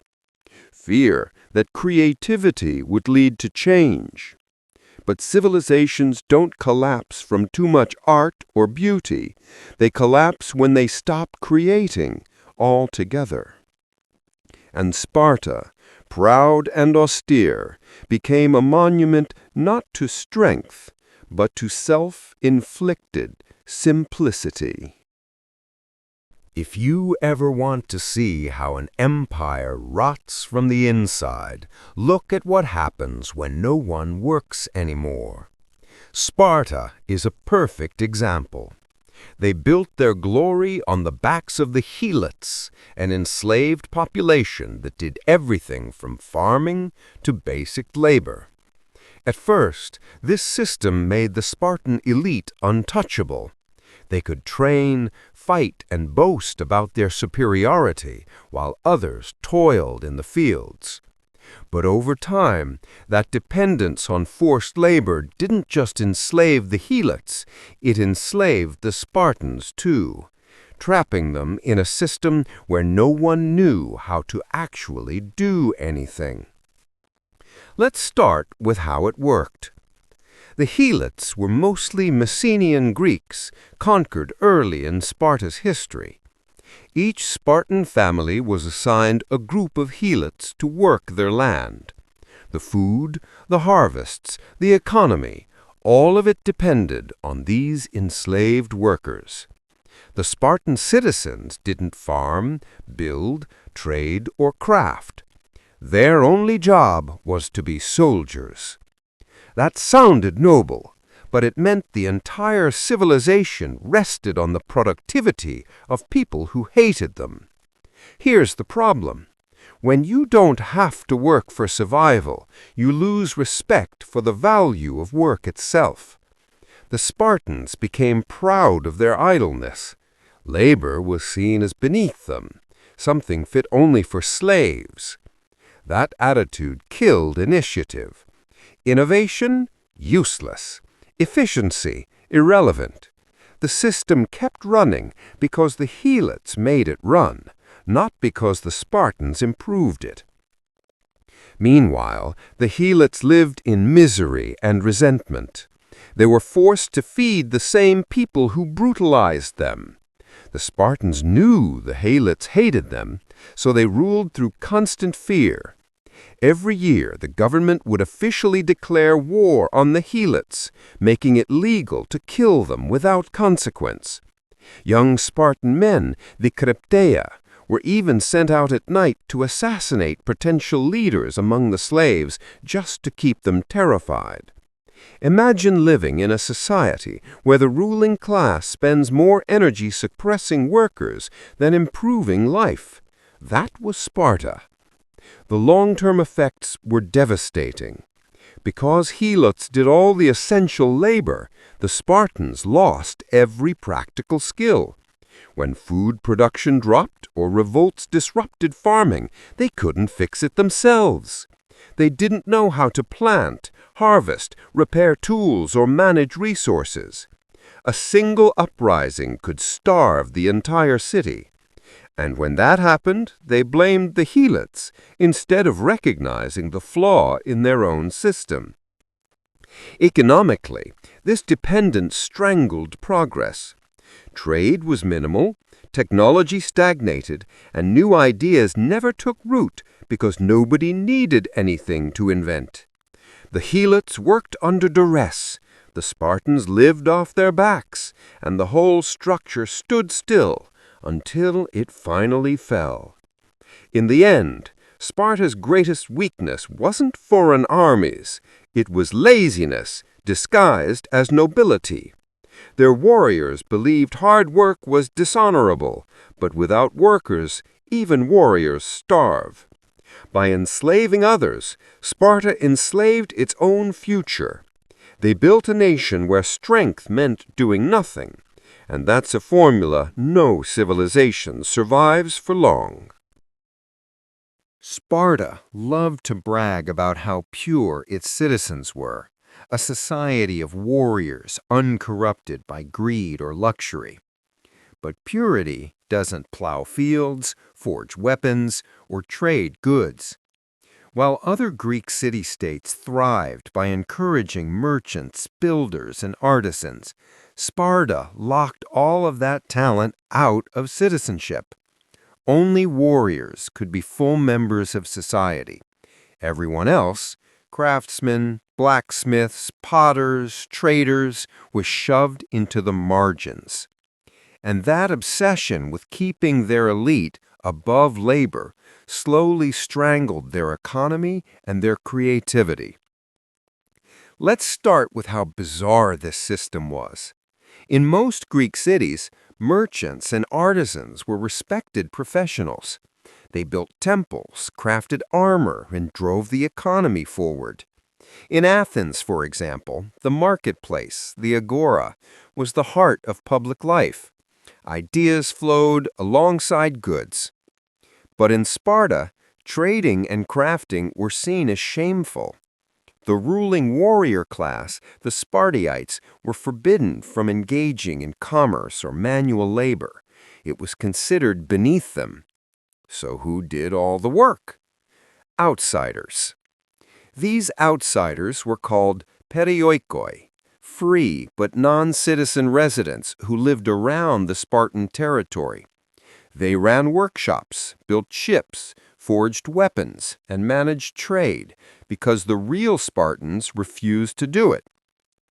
The perioikoi paid taxes, served in the army, and kept the economy alive, but they had no political rights. They could die for Sparta, but they could never rule it. This rigid system created a fatal imbalance. The Spartans controlled the land, but they produced nothing of value except soldiers. All the creativity, craftsmanship, and economic activity came from people excluded from power. And since those people had no stake in the system, loyalty was thin. Why fight for a country that treats you like a tool? Meanwhile, other Greek states were booming. Athens, Corinth, and Rhodes all became hubs of innovation because they rewarded craftsmanship and trade. Sparta, by contrast, became a closed, sterile society. They couldn't even repair their own infrastructure without relying on outsiders. Their armor, their tools, even their weapons were made by people they didn't respect. When those people left, rebelled, or simply got tired of serving, the whole machine stopped running. It wasn't just economics, it was mindset. By exalting warriors and demeaning workers, Sparta created a culture allergic to progress. Why invent new farming tools when slaves can do the work? Why refine trade routes when merchants aren't citizens anyway? Innovation requires incentive, and Sparta killed that incentive on purpose. Over time, this class divide hollowed the state from within. The citizens sat atop a pyramid of labor they didn't understand, producing nothing but soldiers in a world that was moving beyond brute force.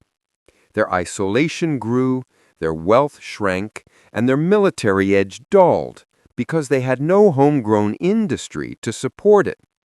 In the end, Sparta's greatest irony was that the people who actually built and maintained its power, the craftsmen and merchants, were never allowed to be Spartans.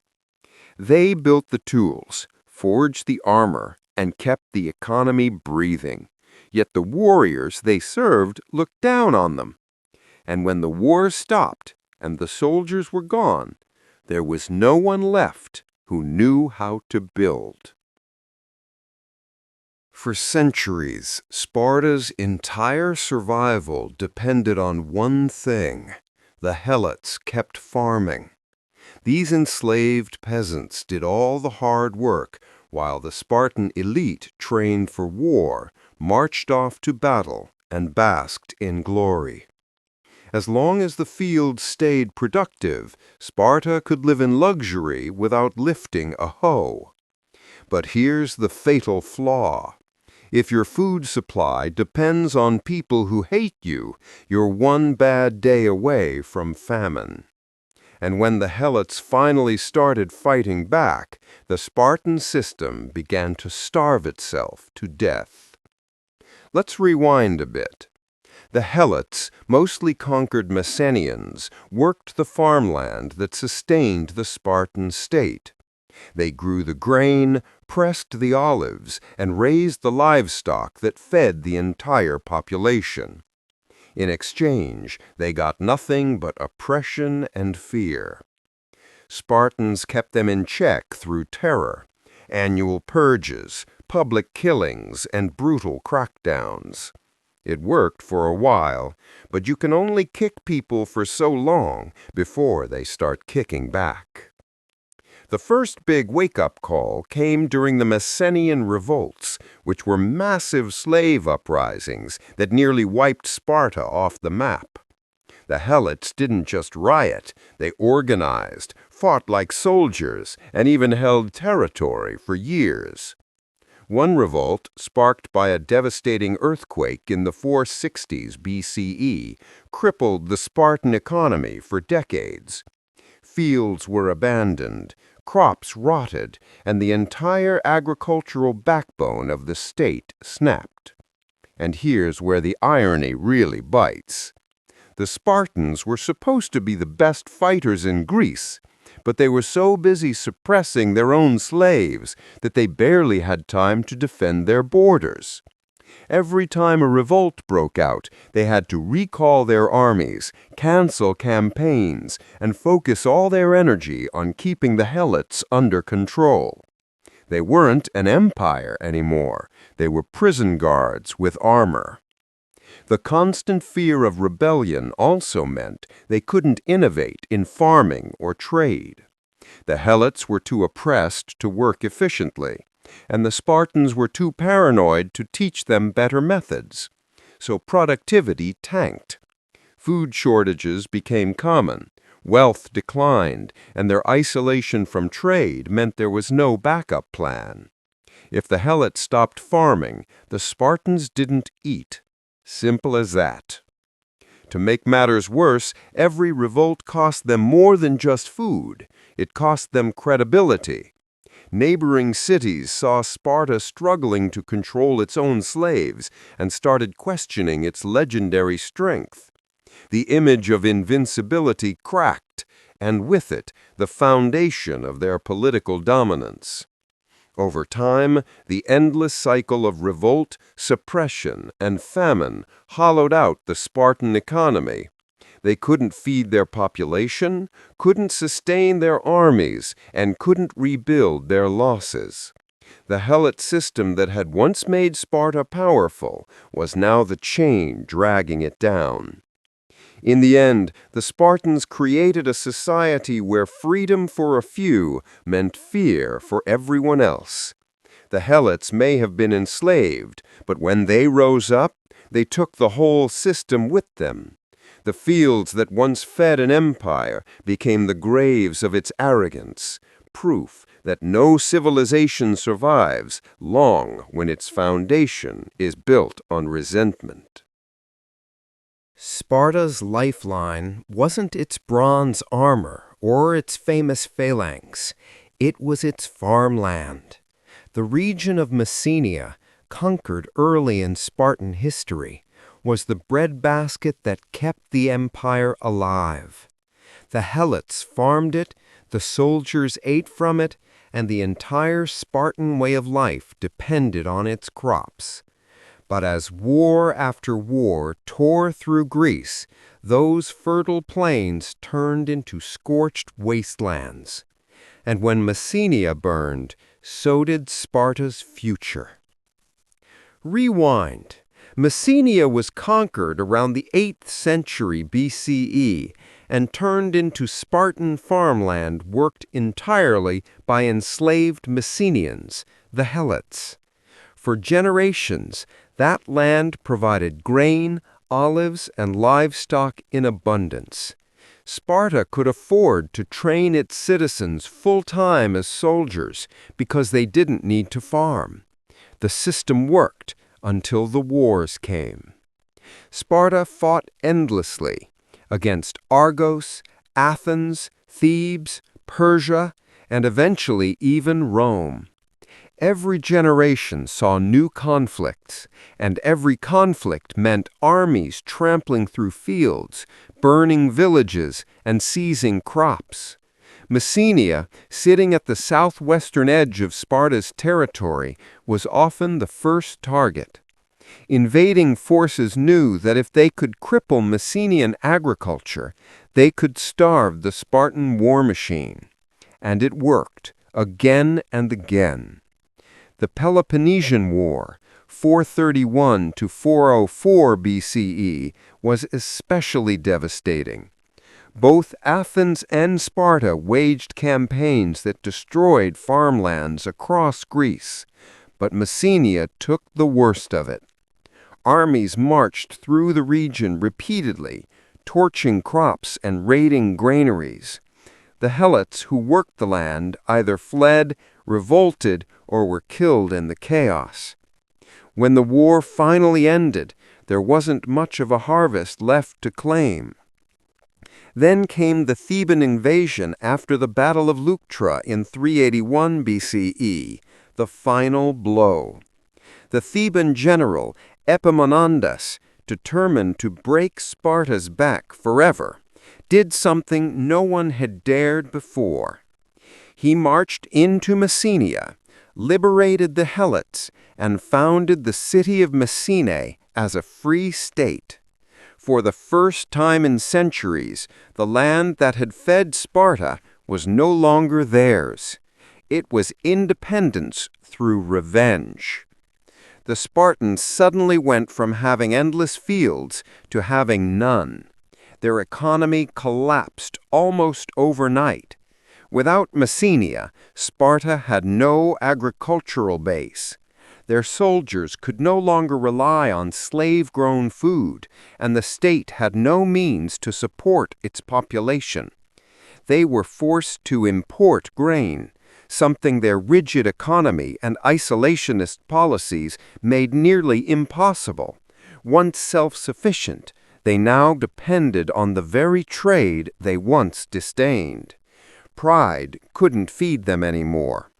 And the damage wasn't just material, it was symbolic. Losing Messenia was like losing their identity. The conquest of that land had defined Spartan greatness. Its loss marked the start of permanent decline.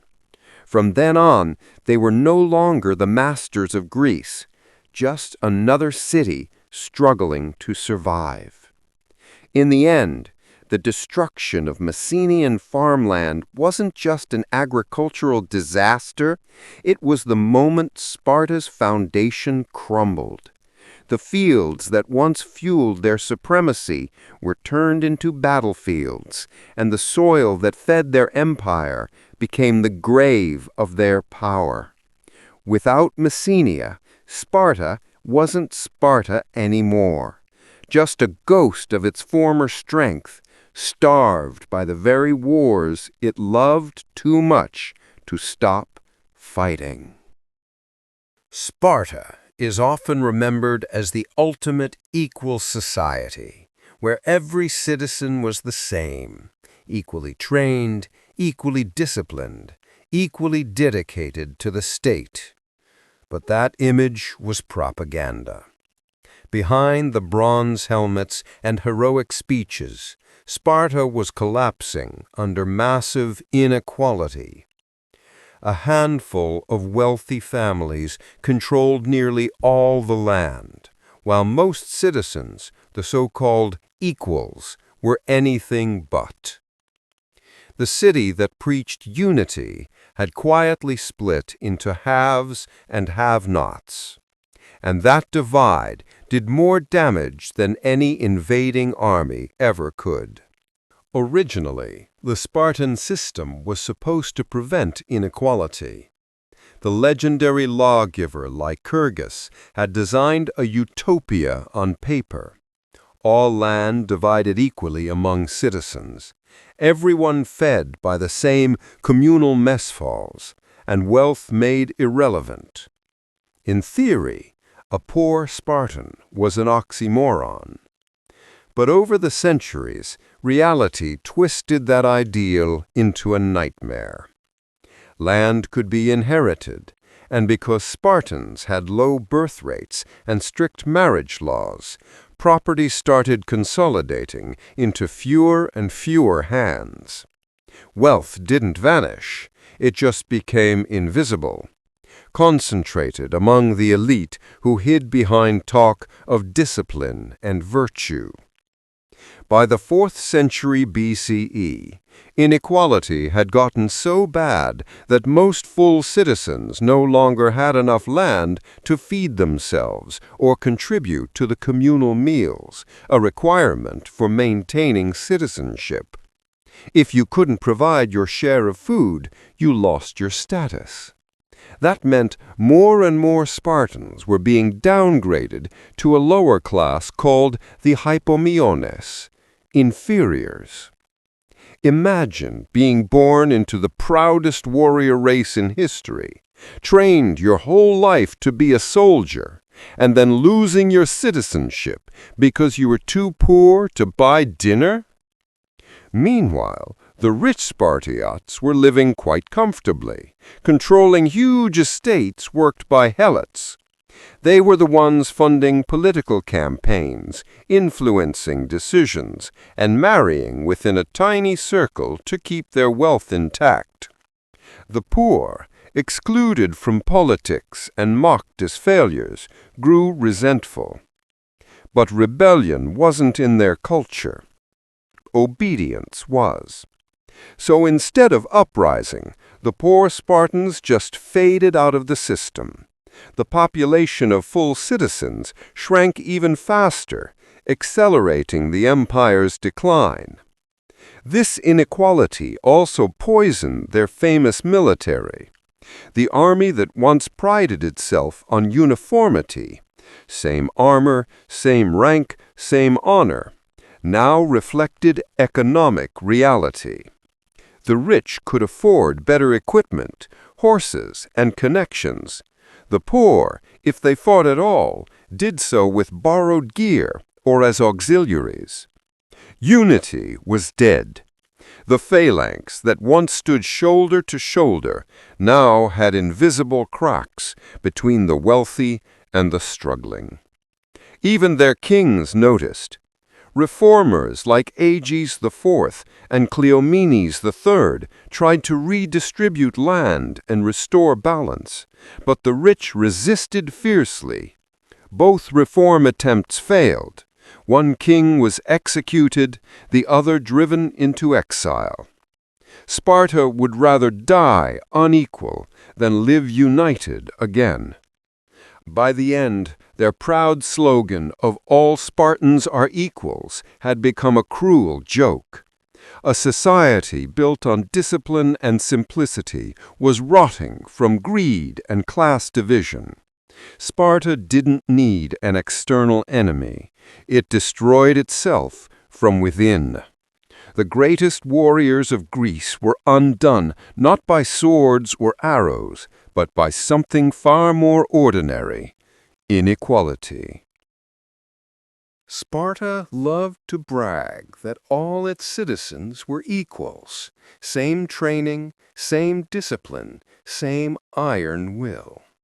But by the later centuries, that was pure fiction.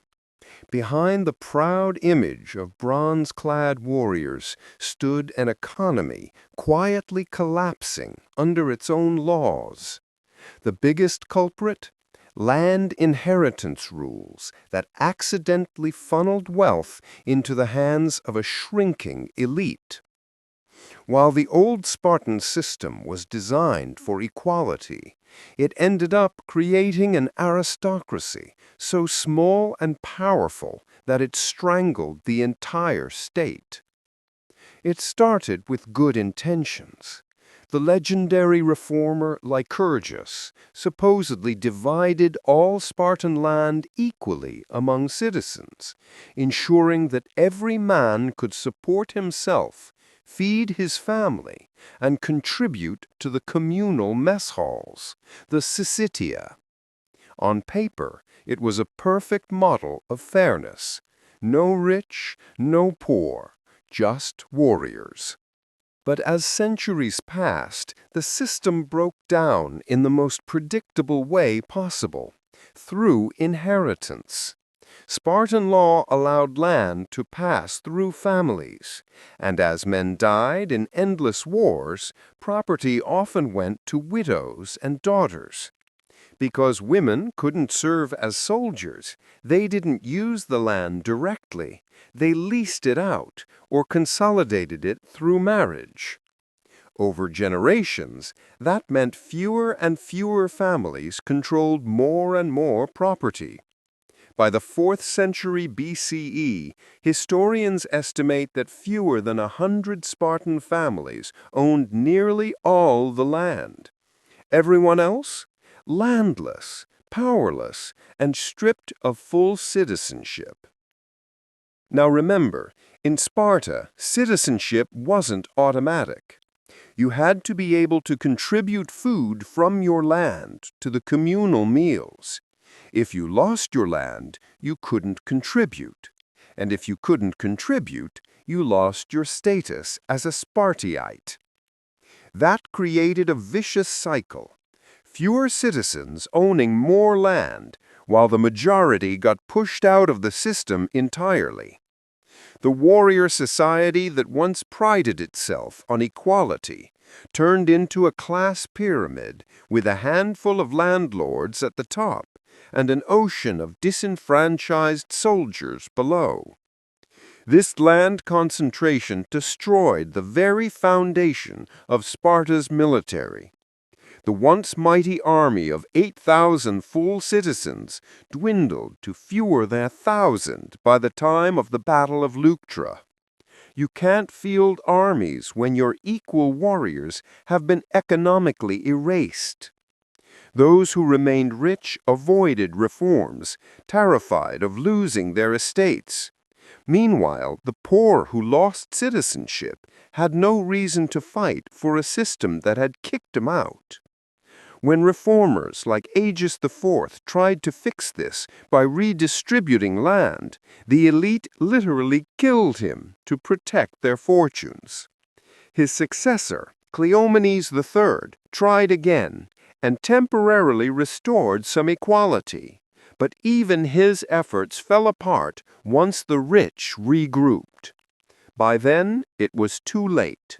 The damage had already been done. In the end, Sparta died of slow suffocation, not from foreign invasions, but from its own property laws. The society that once said, "We share everything for the good of the state," turned into one where wealth meant survival, and equality was a myth. The soil that was supposed to unite them ended up dividing them. And the empire that conquered others couldn't stop being conquered by its own greed. When most people think of Sparta's downfall, they imagine it happening on the battlefield. Swords clashing, shields breaking, heroes dying in glory. But the real story of how Sparta collapsed is quieter and far sadder. It happened in the farmlands. As the population declined, the city's richest families seized the chance to take over everything, especially land. The warriors who were once equals became landlords, and the rest became nobodies. Sparta didn't fall to an army. It fell to greed disguised as tradition. Here's how it started. For centuries, Sparta's strength came from its strict equality among citizens. Each Spartiate had a plot of land worked by helots, ensuring that every man could support his family and feed the communal dining halls. In theory, no one was rich or poor. Everyone was the same. But constant wars, strict citizenship laws, and low birth rates began thinning out the number of full citizens. When families died out, their land didn't get redistributed evenly. Instead, it got absorbed by whoever was left standing, usually the wealthiest and most politically connected. You can probably guess what happened next. Those elite families started hoarding land.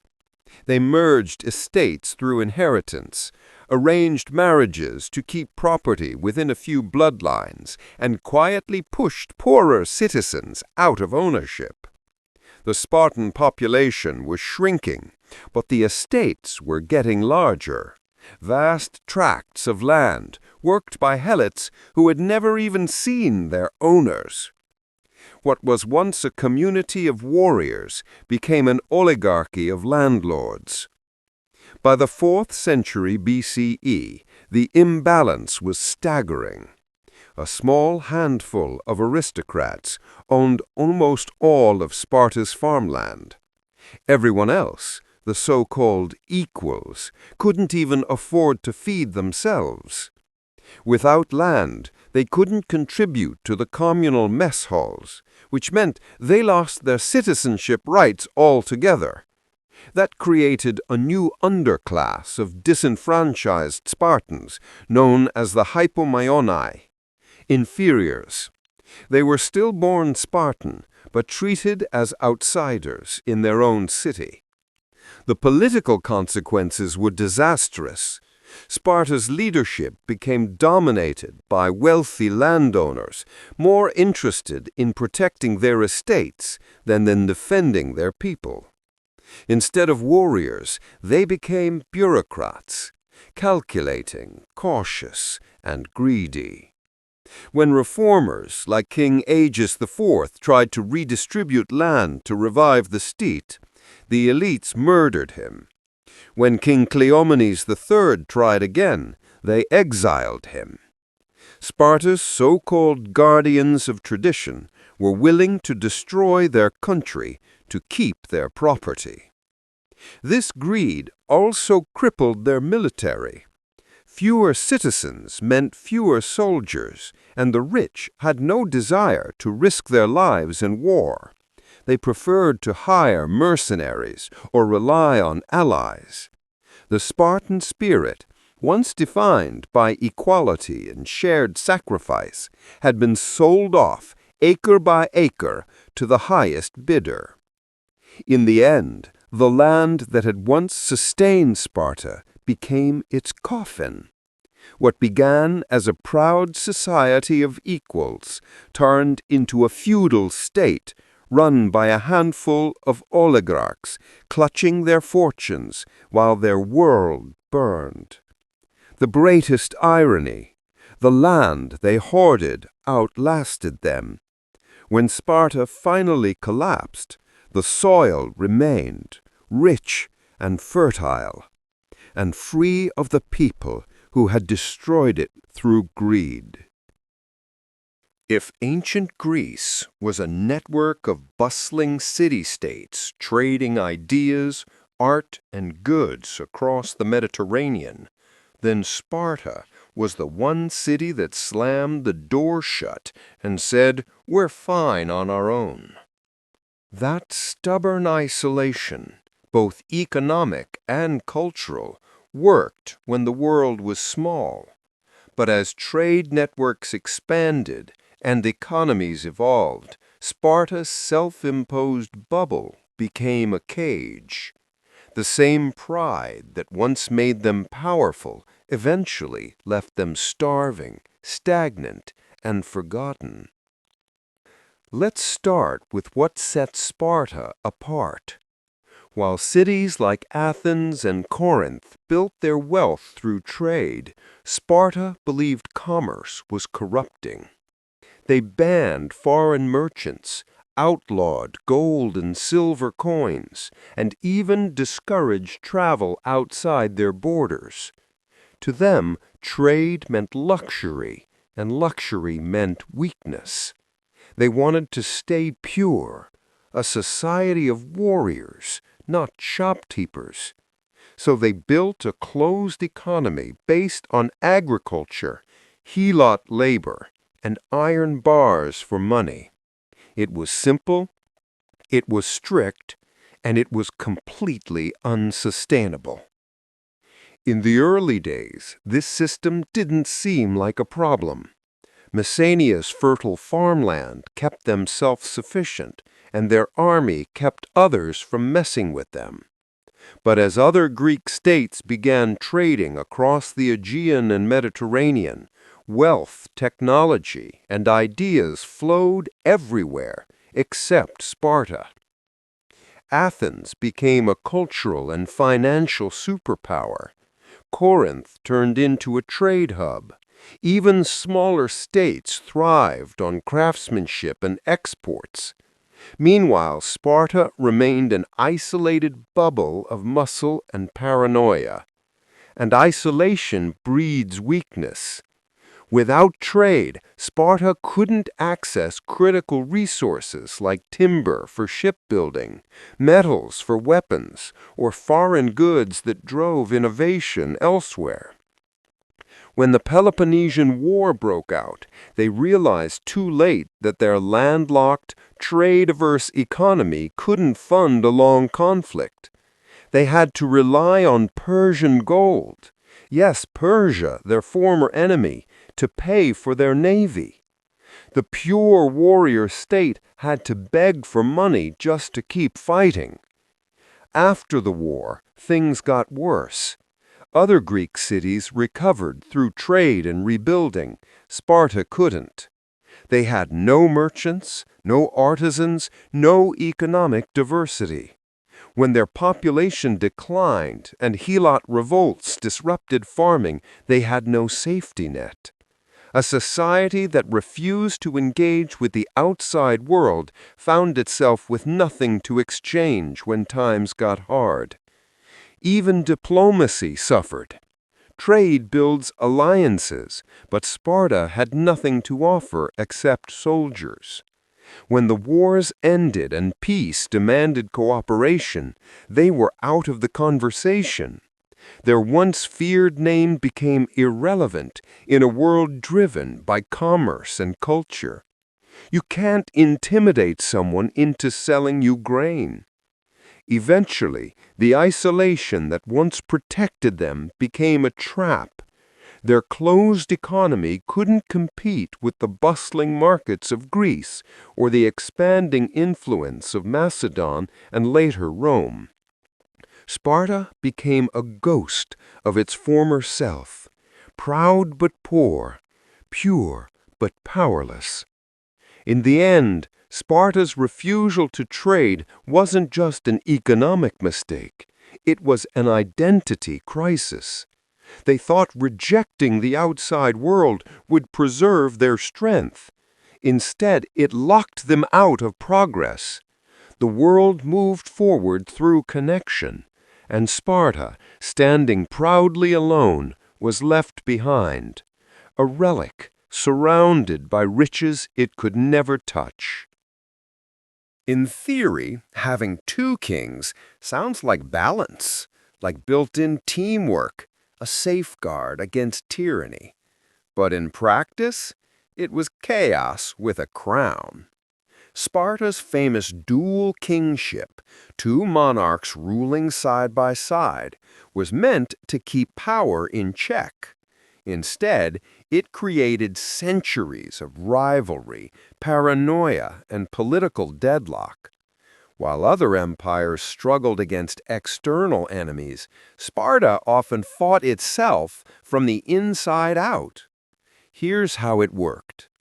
Sparta's government had two royal families, the Agiads and the Eurypunctids. Each lineage claimed descent from Heracles, which meant both believed they had divine legitimacy. The system was supposed to prevent one family from becoming too powerful, a sort of ancient version of checks and balances. One king led the army in war, while the other stayed home to govern. In theory, it was brilliant. In reality, it was like putting two lions in one cage and telling them to share. The two kings constantly competed for prestige, glory, and influence. Each had his own supporters in the government, his own noble allies, and his own agenda. When one led the army to victory, the other's reputation took a hit. When one lost a battle, the other used it to gain political leverage. It was a never-ending tug-of-war between egos, and in a society obsessed with pride and honor, that was a recipe for disaster. This rivalry didn't just cause tension, it directly sabotaged Spartan unity. During major wars, especially the Peloponnesian War and later conflicts with Thebes, the kings often disagreed on strategies. The result? Confusion in command and hesitation on the battlefield. Soldiers trained to obey without question suddenly had to navigate royal disagreements. In a culture built on discipline, division was poison. The political side was even worse. The Spartan kings weren't absolute rulers. They had to share power with the Gerousia, Council of Elders, and the Ephors, powerful overseers elected annually. When the two kings clashed, the Ephors often picked sides, turning government into a three-way power struggle. One king might try to pass reforms while the other sabotaged him out of spite. Sparta's leadership spent as much time plotting against itself as it did governing the state. And it wasn't just politics. It got personal. Accusations of corruption, betrayal, and even witchcraft flew between royal families. Kings were put on trial, exiled, and occasionally assassinated. Imagine being a Spartan citizen trying to stay loyal to your country while your kings were busy stabbing each other, sometimes figuratively, sometimes literally. The worst part? This system was sacred. They couldn't change it without betraying their founding laws, and Spartans were allergic to change. So they just endured it, century after century of royal dysfunction. In the end, the dual kingship that was supposed to make Sparta stable ended up dividing it at its core. Two crowns didn't make Sparta twice as strong, it made it half as sane. While their enemies united under single decisive rulers, Sparta's leaders spent generations fighting over whose lineage mattered more. And when the empire finally fell, it wasn't conquered by outsiders first. It was conquered by its own kings. If you think modern politics moves slowly, ancient Sparta could have given it lessons in stagnation. At the heart of its government sat Gerousia, a council of elders meant to embody wisdom, stability, and experience. On paper, it was a noble idea, a group of seasoned statesmen guiding the fiery young warriors. But over time, that noble idea rotted. The Gerousia, once a pillar of wisdom, turned into a crusty old boys' club, corrupt, unaccountable, and hopelessly out of touch with the world changing around them. Here's how it was supposed to work. The Gerousia consisted of 28 elders, all over the age of 60, plus the two kings. They were elected for life and acted as Sparta's supreme court and policy council.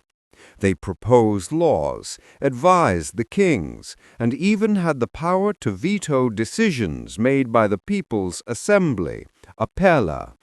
In theory, this was meant to balance the impulsiveness of youth with the caution of age, to make sure every big decision was guided by wisdom and tradition. But as the centuries went by, that wisdom became stubbornness.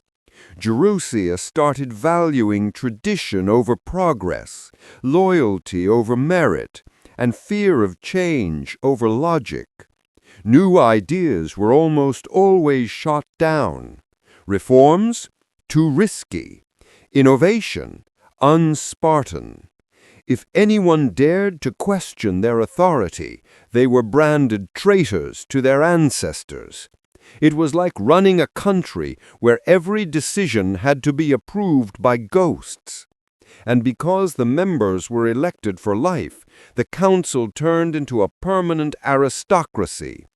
Many of its members came from the same wealthy families generation after generation.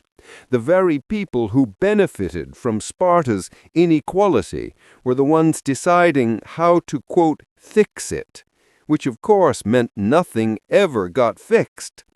Their priority wasn't the good of the state, it was protecting their estates, their influence, and their pride.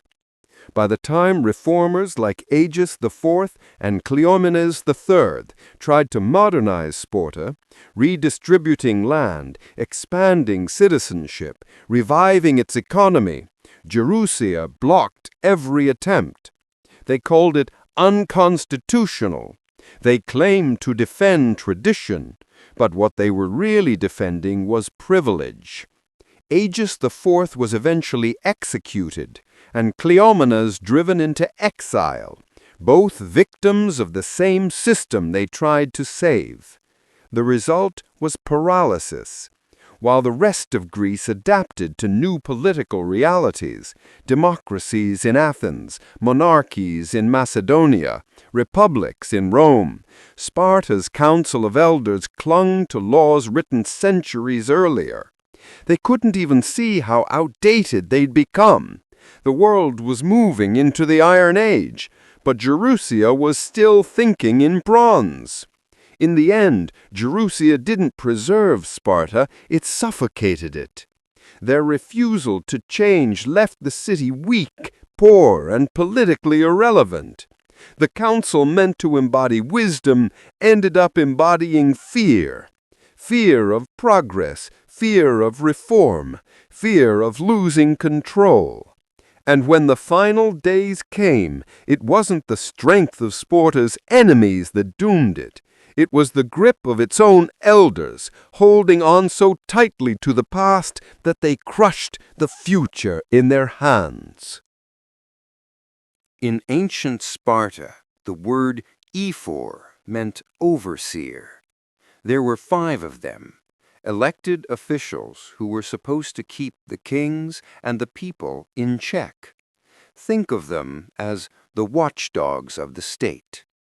But over time, those watchdogs stopped guarding the system and started running it. The ephors became the real rulers of Sparta, unelected tyrants in plain sight. Their power grew so massive that coups, purges, and political assassinations became regular business. The state built to avoid corruption ended up drowning in it. When the ephorate was first created, it made sense. Sparta had 2 kings, a council of elders, and a citizen assembly, all pieces of a complex puzzle. The ephors were there to balance those forces, to prevent the kings from becoming tyrants, and to ensure the laws were obeyed. They served for 1 year only, and at first they were supposed to be humble administrators. But as their authority expanded, so did their ambition. Soon, the ephors weren't just enforcing the laws, they were making them, twisting them, and using them to control everyone else. The kings, they couldn't do anything without ephor approval. The council of elders, easily manipulated. The citizens, watched and silenced. The ephors had the power to summon armies, collect taxes, arrest kings, and even execute them. In fact, one of the most famous Spartan monarchs, King Aegeus IV, was strangled to death by order of the ephors when he tried to redistribute land and fix the state's inequality. Another reformer king, Cleomenes III, eventually had to abolish the ephorate altogether. That's how dangerous it had become.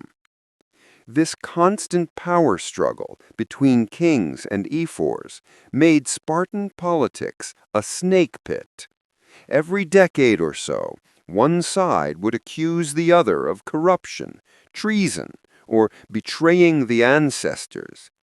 Coups weren't exceptions, they were traditions. The very system that was supposed to prevent tyranny ended up institutionalizing it. Everyone was accountable to someone else, which meant no one was accountable to the people. The ephors also weaponized fear. They kept the population obedient by enforcing harsh discipline, spying on citizens, and even deciding when the army went to war. They were the architects of the annual Krypteia, the secret police operation where young Spartans were ordered to kill potentially rebellious helots. That ritual of violence wasn't just about control, it was psychological conditioning, a reminder that the state could strike anyone, anytime. By concentrating so much power in so few hands, Sparta strangled itself. Politically, decisions became driven by paranoia instead of strategy. One ephor board might favor peace, the next might declare war for prestige. With leaders changing annually and corruption spreading through bribery and blackmail, consistency vanished. In the end, the ephors became everything Sparta claimed to hate: selfish, political, and corrupt. Their endless interference paralyzed reforms, destabilized leadership, and made unity impossible.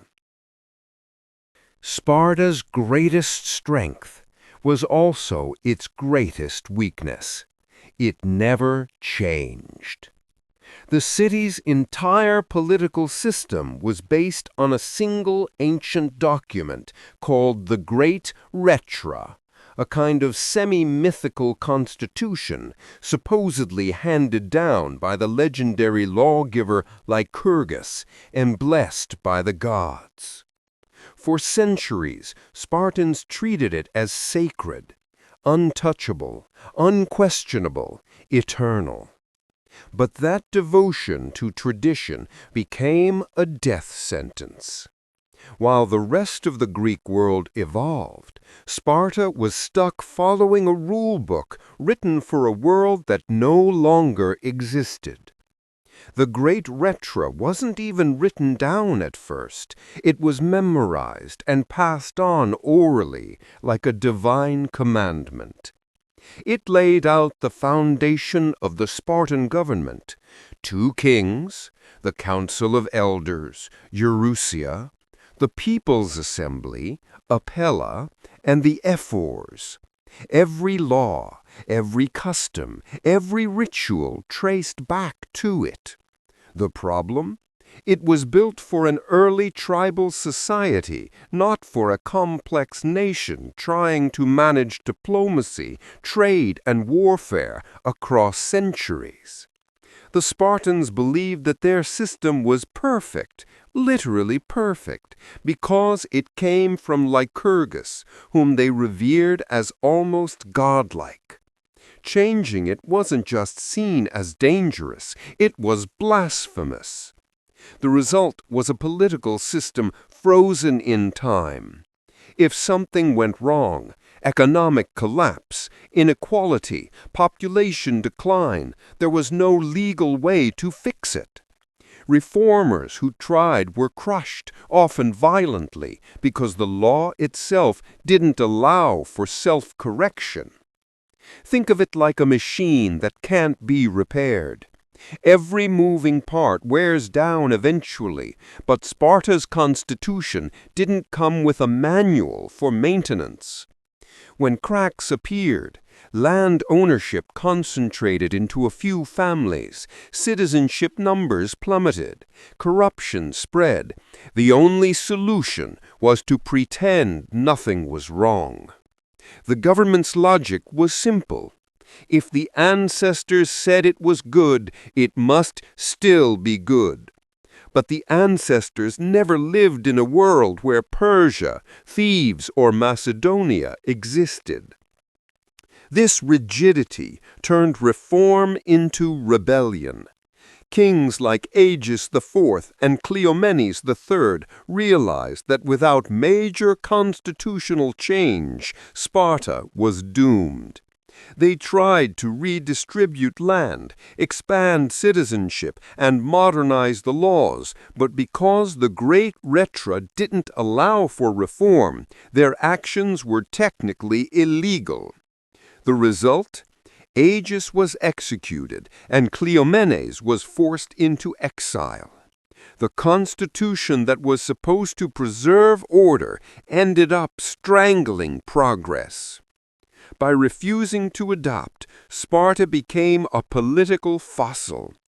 Other Greek city-states experimented with democracy, oligarchy, and new legal systems, while Sparta clung to a script written centuries earlier.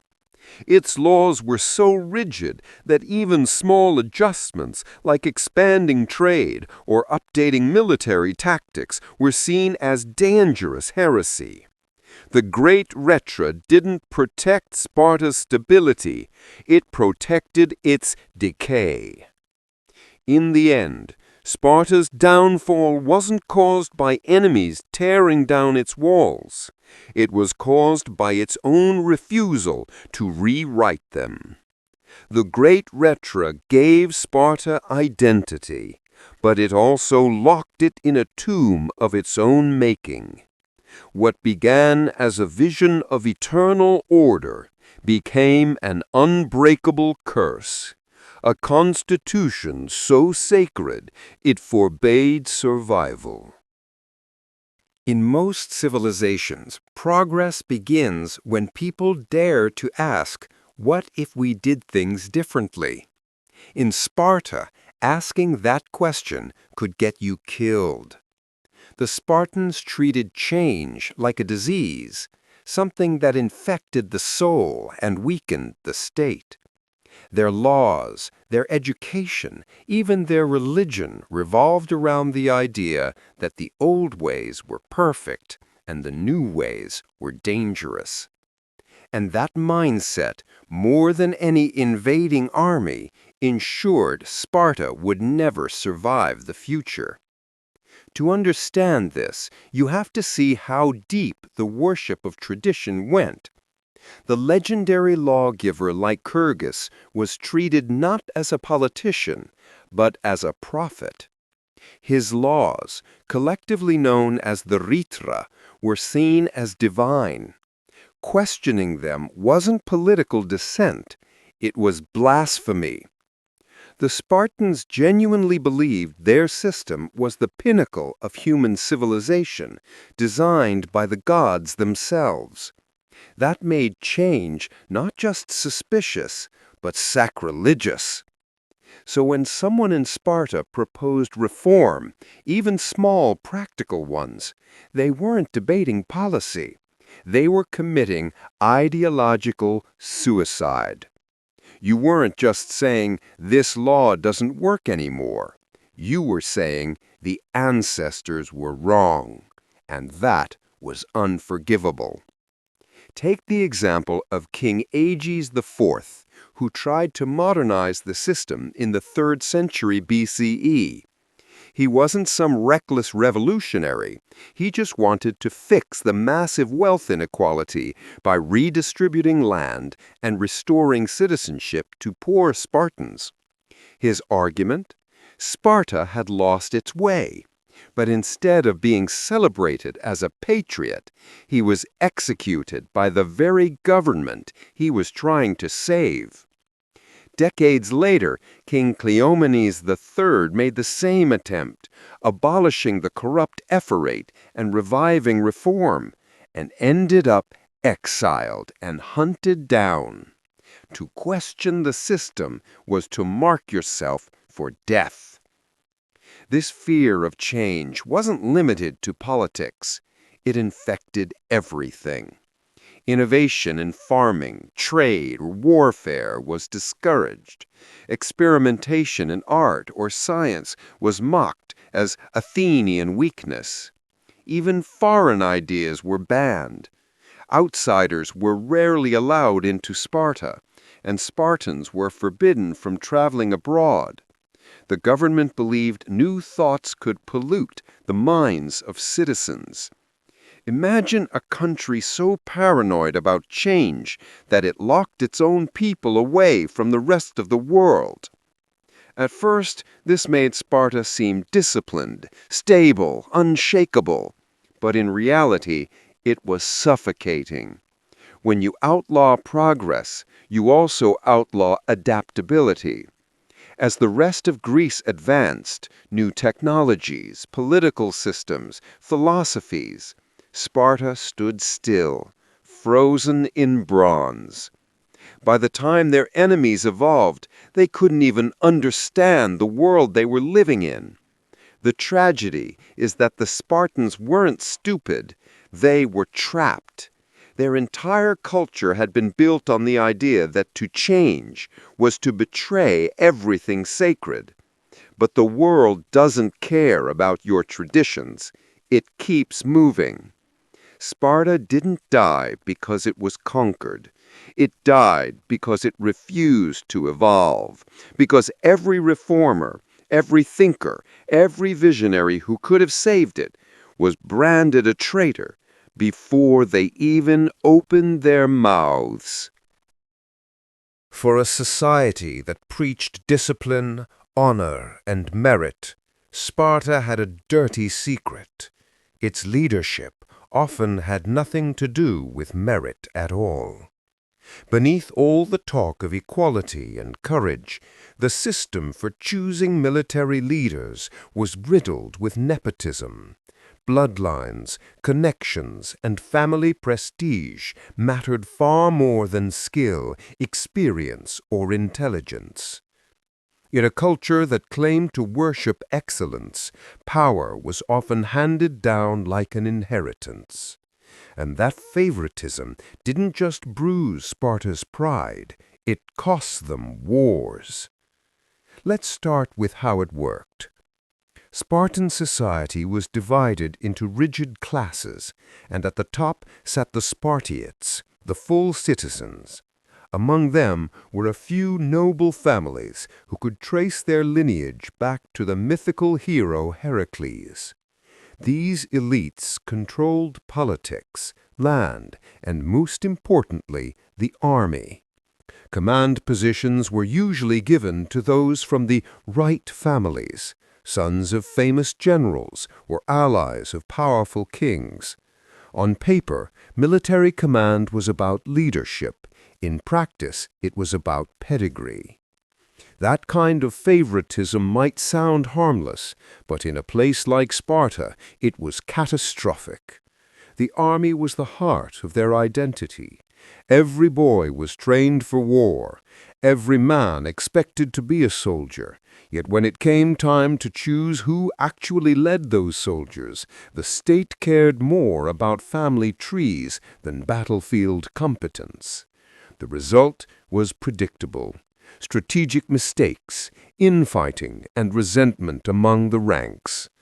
Take the Peloponnesian War as an example.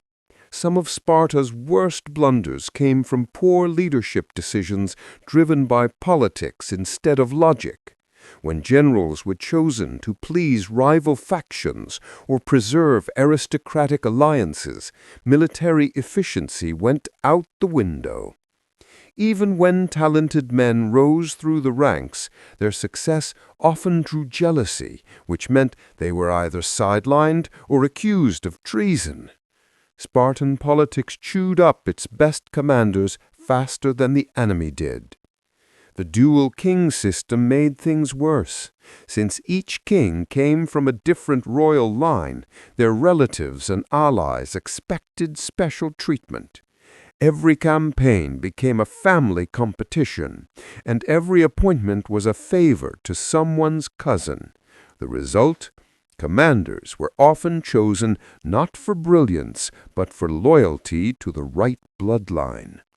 In some cases, kings appointed their own relatives as generals, regardless of experience, leading to disastrous outcomes in the field. Meanwhile, ordinary soldiers, the very men who defined Spartan pride, had no voice in who they led. They trained their whole lives to be perfect instruments of war, only to be commanded by men who inherited authority instead of earning it. That killed morale and encouraged cynicism. How do you preach merit and discipline when everyone knows the system runs on favoritism? Over time, nepotism eroded the army's efficiency from within. The glory of Sparta's earlier victories had come from collective strength and strict equality among warriors. But as leadership became hereditary, corruption seeped into the ranks. Commanders stopped leading by example and started leading by entitlement. In the end, Sparta's obsession with blood purity poisoned its own military excellence. The city that claimed to breed the best soldiers in the world forgot that true strength isn't inherited, it's earned.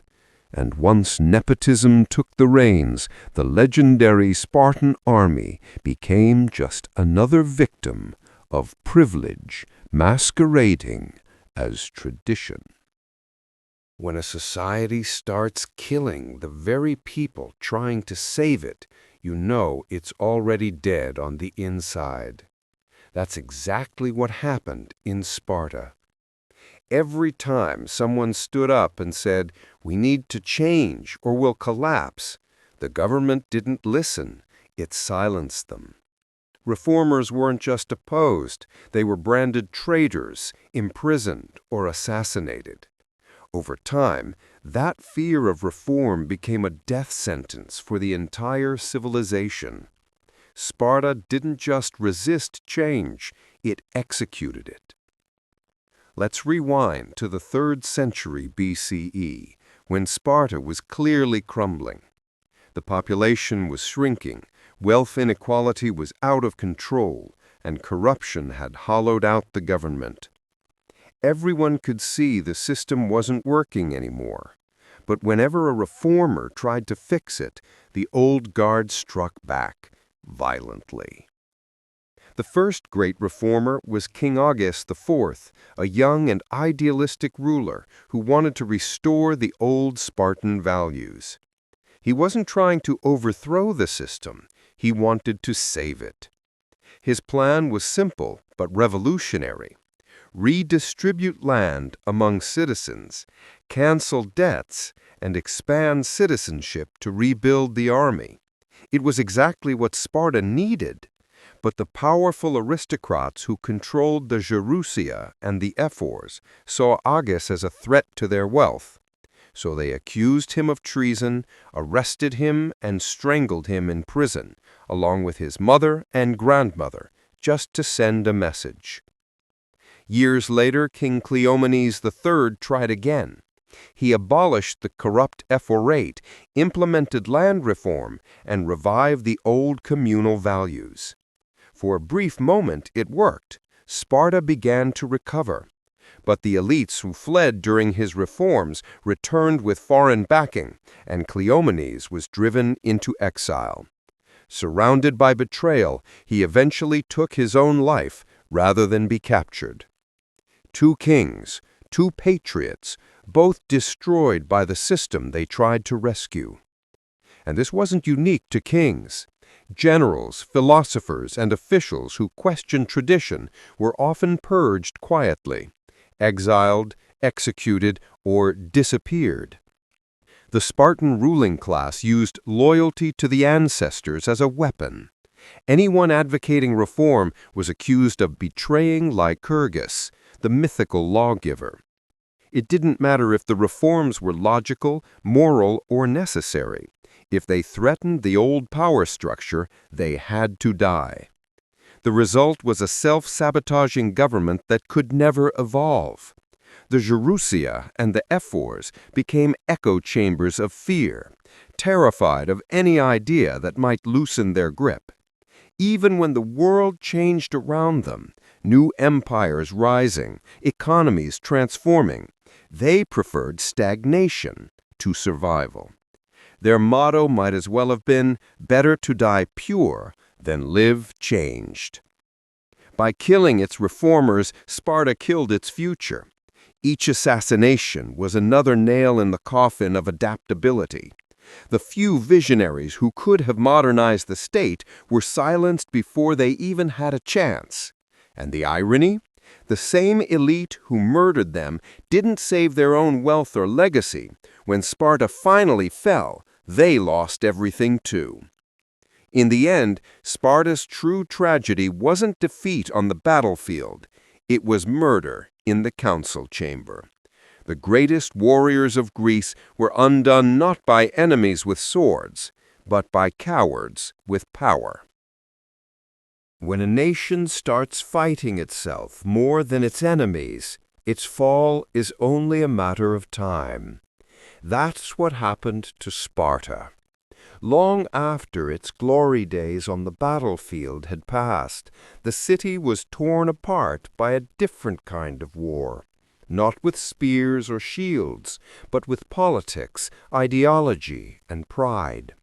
On one side were the traditionalists, desperate to cling to the past. On the other were the reformists, desperate to save the future. And as these two factions tore each other apart, the entire Spartan state unraveled in the middle. At its peak, Sparta's unity was its greatest strength. Every citizen lived for the same purpose, to serve the state, obey the laws of Lycurgus, and fight for glory. But centuries of war, inequality, and decay had turned that unity into an illusion. By the 3rd century BCE, the cracks were visible everywhere. The old aristocrats, sitting comfortably on vast estates, claimed to be protecting tradition. The younger generations, watching the state crumble, wanted change, land reform, economic modernization, and political renewal. The result was a permanent civil Cold War. The traditionalists worshipped the past. They believed every problem could be solved by doubling down on old customs, strict discipline, isolation, and the myth of Spartan purity. To them, reform was weakness and progress was betrayal. They called themselves defenders of Lycurgus, but what they really were defending was their privilege. Every time someone suggested change, they accused them of betraying the ancestors. The reformists, meanwhile, weren't radicals. They were realists. Kings like Aeges IV and Cleomenes III looked around and saw a dying nation. The number of full citizens was collapsing. The land was controlled by a handful of families, and the army was a shadow of its former self. Their proposed solutions were practical: redistribute land, expand citizenship, and revive the economy.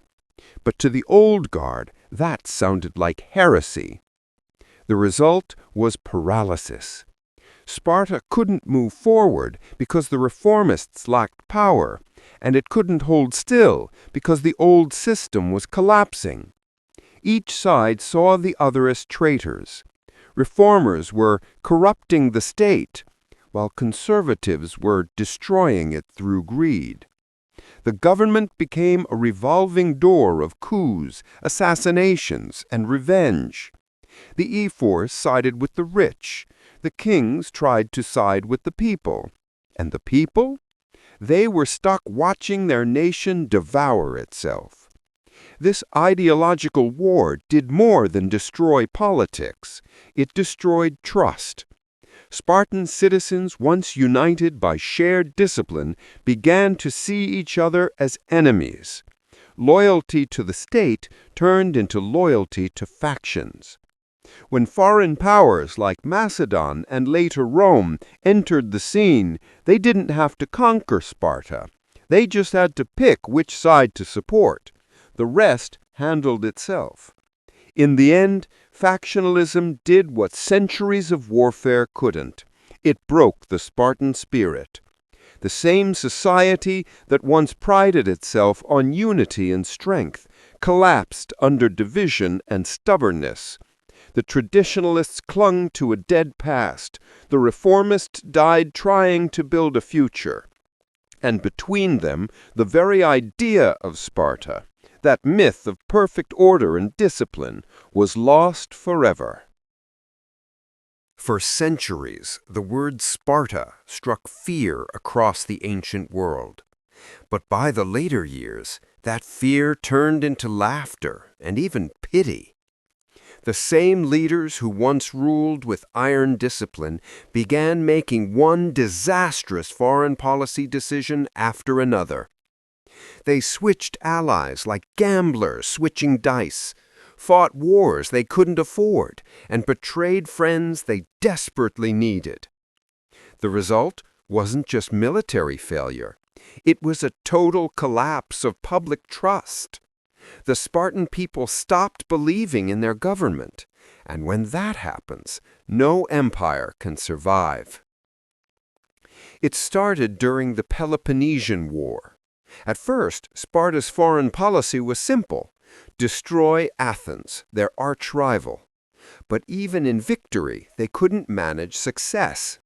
After defeating Athens in 404 BCE, Sparta didn't rebuild Greece. It bullied it.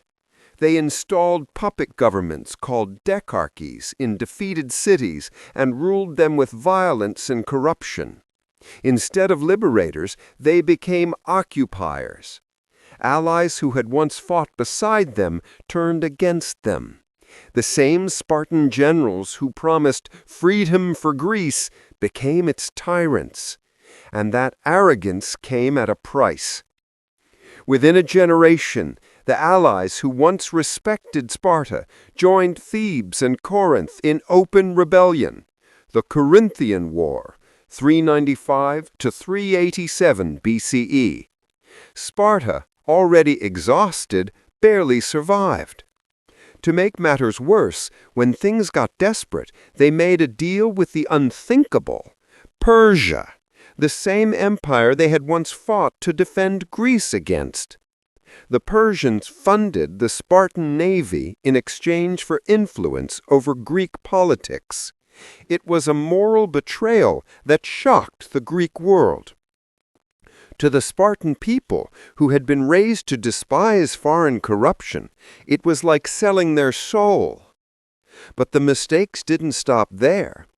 When Thebes rose to power, Sparta picked fights it couldn't win. Instead of diplomacy, they relied on intimidation. And Thebes crushed them at Leuctra, 371 BCE, shattering their military dominance forever. Later, when Macedon emerged under Philip II, Sparta refused to join the Pan-Greek alliance, calling it un-Spartan. They stood alone, proud but irrelevant. Then came Rome, and Sparta tried the same arrogance again, playing both sides, making promises it couldn't keep. The Romans saw right through it and eventually turned Sparta into a museum piece of its former self. Each failure chipped away at the myth of Spartan wisdom. Once, the people trusted their leaders absolutely. Kings were seen as living symbols of divine order. But after centuries of reckless alliances, broken promises, and humiliating defeats, that trust evaporated. The citizens saw through the facade. The kings weren't divine, they were desperate. The Gerousia wasn't wise, it was corrupt. The ephors weren't guardians, they were manipulators. And when people stop believing their leaders know what they're doing, even the most disciplined society crumbles.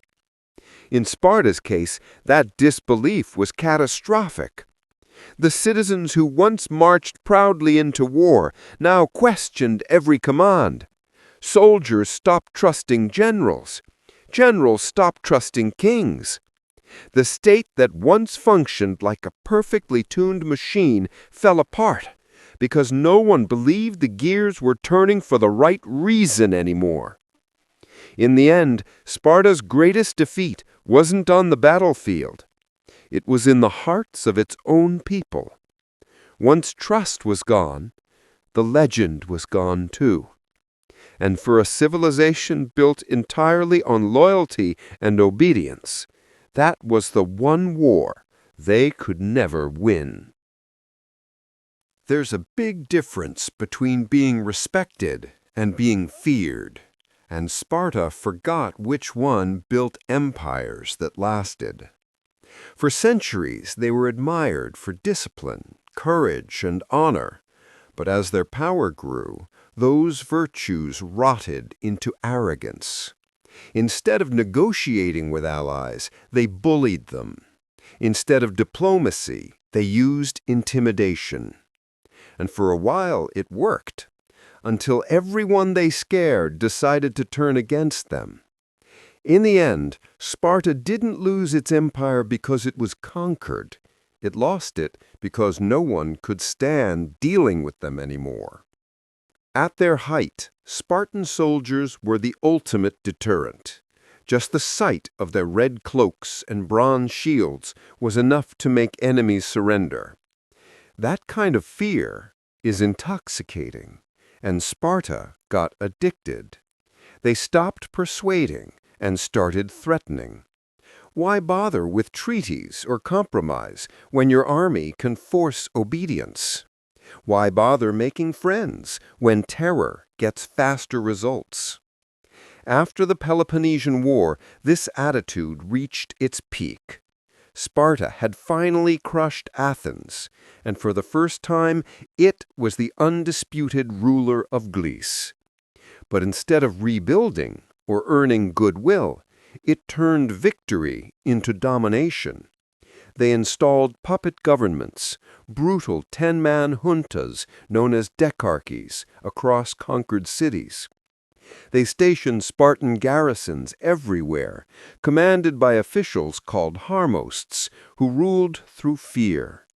Citizens who resisted were executed, exiled, or enslaved. Even allies who had once fought beside Sparta realized too late that liberation under the Spartans was just a new kind of tyranny. The cracks started to show fast. Cities like Corinth, Argos, and Thebes, all once Spartan partners, rose in rebellion. Their message was clear: better to die free than live under Spartan protection. The Corinthian War, 395 to 387 BCE, was the result, a coalition of former allies uniting to take down their former master. That's how bad it got. Even their friends wanted them gone. But instead of learning, Sparta doubled down. They treated diplomacy like weakness.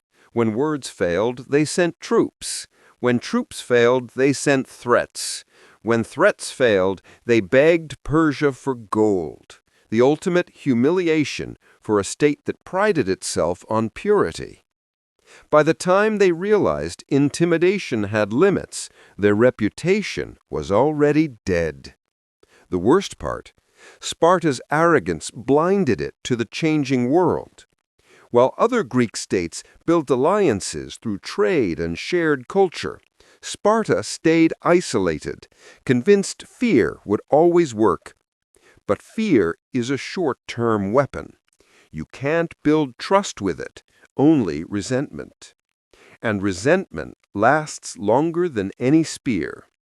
When the tables finally turned, when Thebes defeated them at Leuctra, and later when Macedon rose, no one came to help Sparta. Why would they? The protectors of Greece had spent generations acting like bullies. Every burned city, every silenced ally, every arrogant threat came back to haunt them.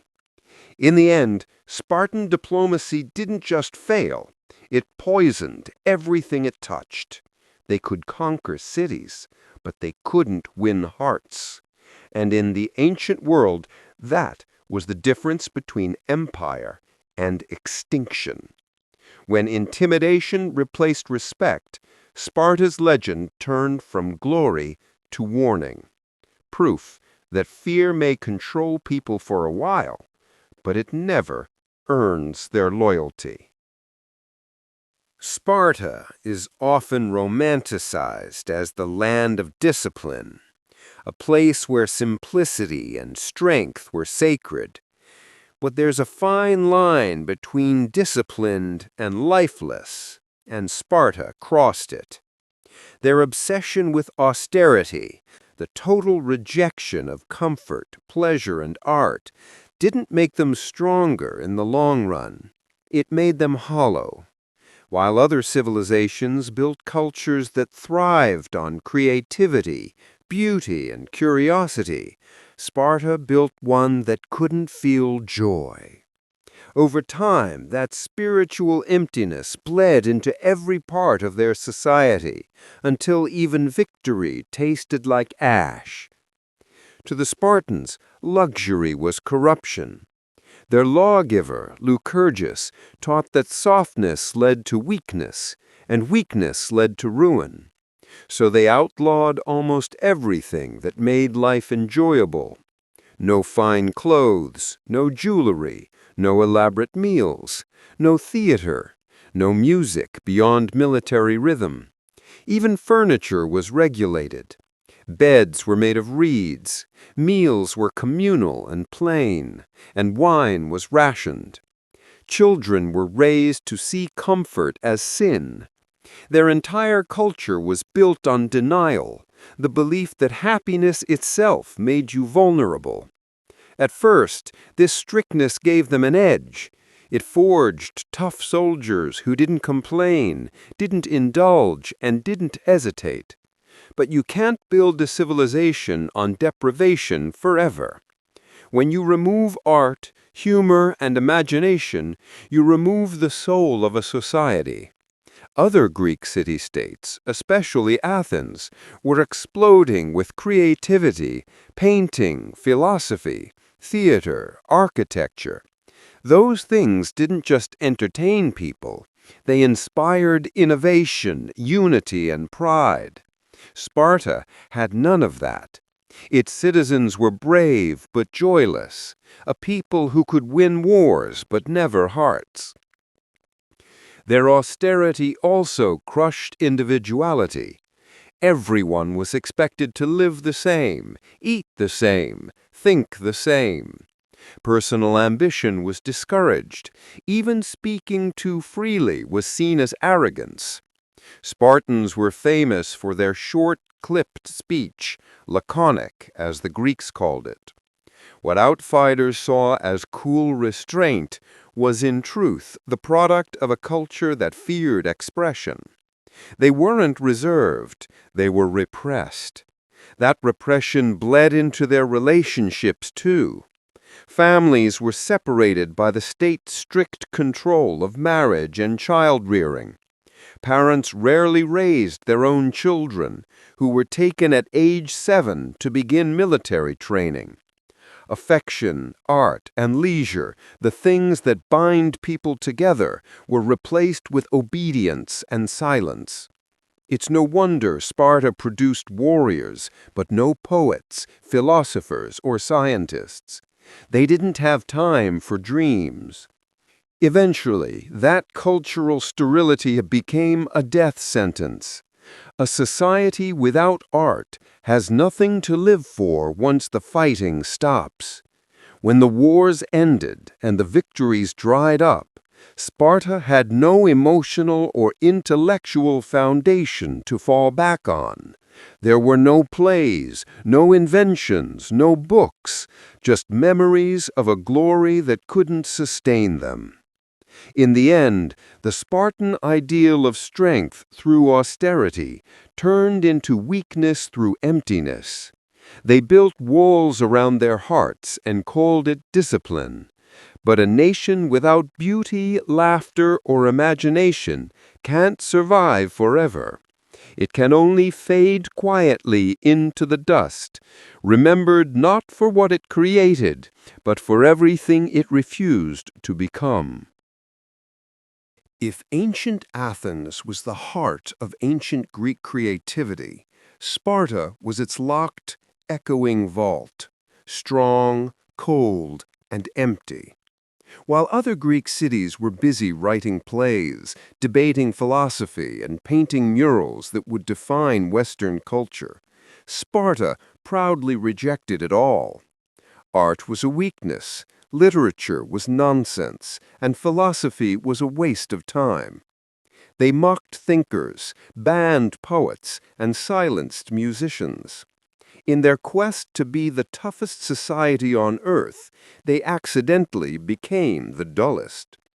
To a Spartan, art wasn't uplifting, it was dangerous. Music could stir emotions, literature could spread ideas, and philosophy could make people question authority. That was the last thing a rigid, military-run society wanted. So they crushed it. Young Spartans weren't taught to write poetry or paint. They were taught to obey and endure.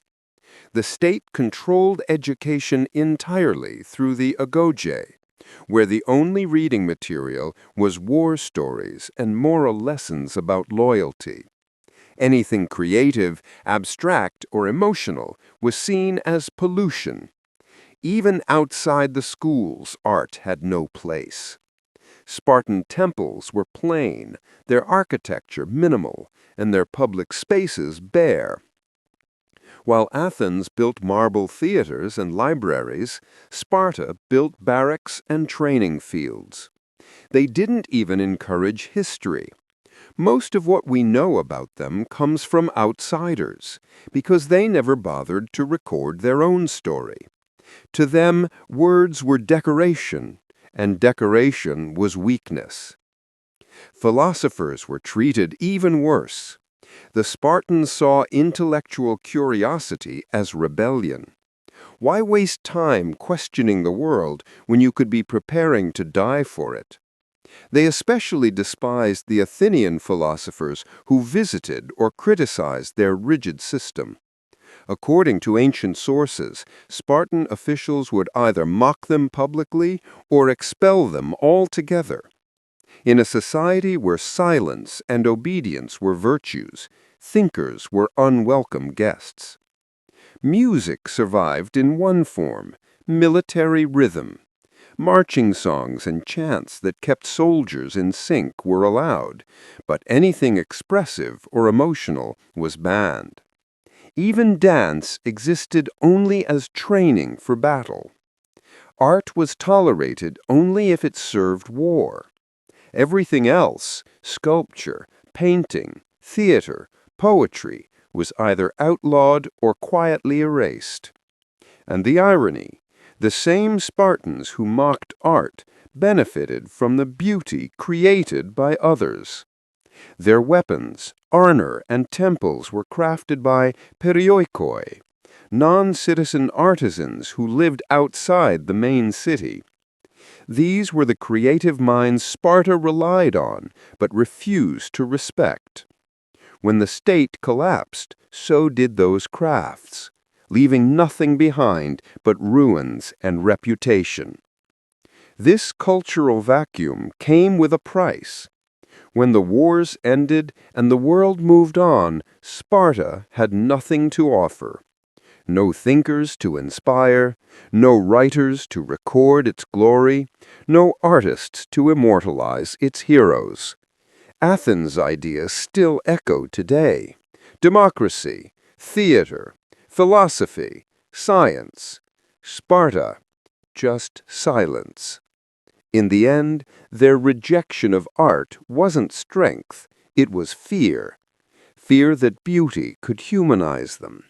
Fear that thought could change them. Fear that creativity could challenge control. But a nation that kills imagination kills its own legacy.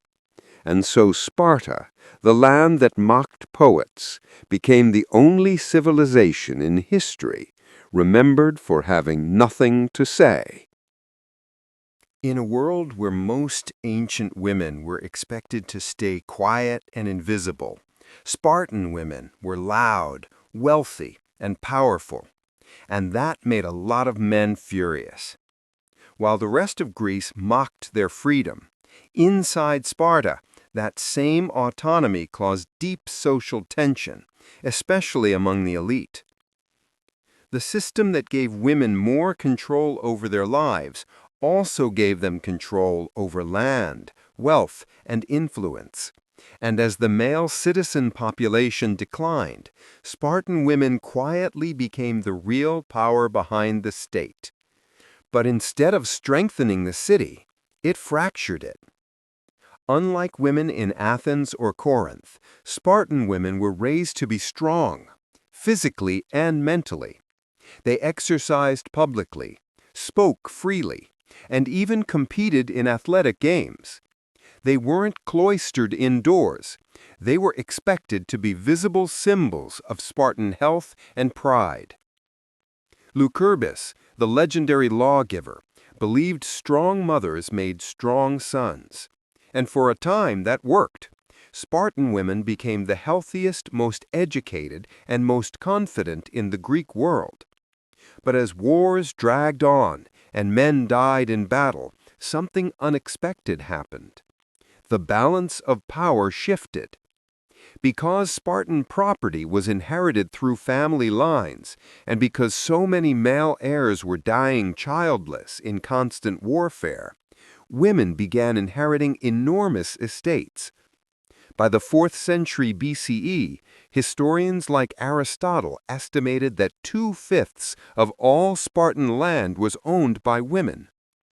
In a society that glorified male warriors and despised wealth accumulation, this was a quiet revolution, one that infuriated the surviving men who'd spent their lives fighting while women managed the fortunes back home. This new dynamic caused deep resentment among the elite. Wealthy women, often widows or heiresses, began controlling vast estates, influencing marriages, and even shaping politics through their economic clout. Poorer citizens, male and female alike, viewed them as part of the same aristocratic problem that was hollowing out Sparta. For the old guard, women's independence was another sign that the city was losing its discipline. For reformers, it was a symptom of inequality they couldn't fix. The tension wasn't just economic, it was cultural. Spartan men, trained from childhood to be soldiers, weren't used to sharing authority. Many found themselves returning home from campaigns to wives who were wealthier, more outspoken, and more capable than they were. Ancient sources describe the shock of foreign visitors seeing Spartan women debating politics in public and ridiculing cowardly men. To the outside world, it was scandalous. To conservative Spartans, it was proof that the social order was breaking down. By the later centuries, that friction turned bitter. The elites blamed women for moral decay, accusing them of extravagance, arrogance, and meddling in state affairs. In truth, they were simply filling the vacuum left by dead men and dying traditions. The Spartan system had created independent women out of necessity, and then couldn't handle the consequences. In the end, the rise of female autonomy was both a strength and a curse. Spartan women preserved property, lineage, and identity when everything else was falling apart. But their growing power also exposed the contradictions in a society obsessed with control. The warriors ruled the battlefield, but at home, the women ruled the city. And in a culture that feared balance, that was one war Sparta could never win. Every civilization needs something to live for, not just to fight against.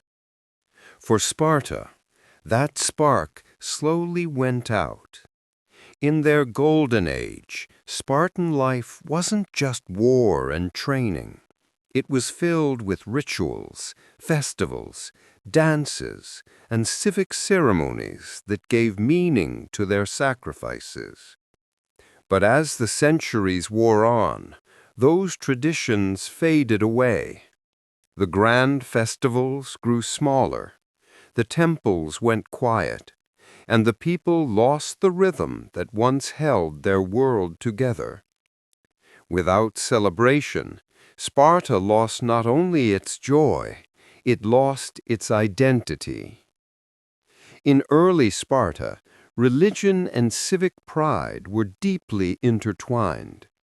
The city held major festivals like the Hyacinthia, honoring the god Apollo and the mortal youth Hyacinthus, a time of music, feasting, and mourning that brought everyone together. There was also the Carneia, a celebration of Apollo Carneus that combined athletic competitions, songs, and sacrifices. For a few days, even the famously disciplined Spartans relaxed. Soldiers laughed, children danced, and helots were temporarily spared from oppression. These festivals weren't distractions. They were what made the hardship of Spartan life worth enduring. But over time, as wars dragged on and losses mounted, that sense of shared joy began to erode. The endless cycle of battle, famine, and decline left little room for celebration. Funding for festivals dried up as the economy collapsed. The few citizens who still held wealth preferred to hoard it rather than sponsor public events. Temples fell into disrepair, processions grew smaller, and the songs faded into silence. Even the famous choral dances, once the hallmark of Spartan youth training, became rare. The city that had once echoed with hymns now echoed with nothing at all. This cultural decay wasn't just aesthetic, it was psychological. Festivals had been the glue that held Sparta together. They reminded citizens that they were part of something bigger, a community, a legacy, a faith. Without them, daily life became monotonous and bleak. The constant militarization that once felt noble now felt empty. A society built on unity started to feel divided and aimless. Visitors from other Greek cities noticed the change. Where Athens still held grand theatrical competitions, and Olympia hosted games that drew crowds from across the world, Sparta's public life had gone gray. The rigid laws that banned luxury and art had stripped away the city's color, leaving only routine and obedience. Even the religious spirit that had once justified their discipline was hollowed out. Rituals performed by rote, gods honored without passion.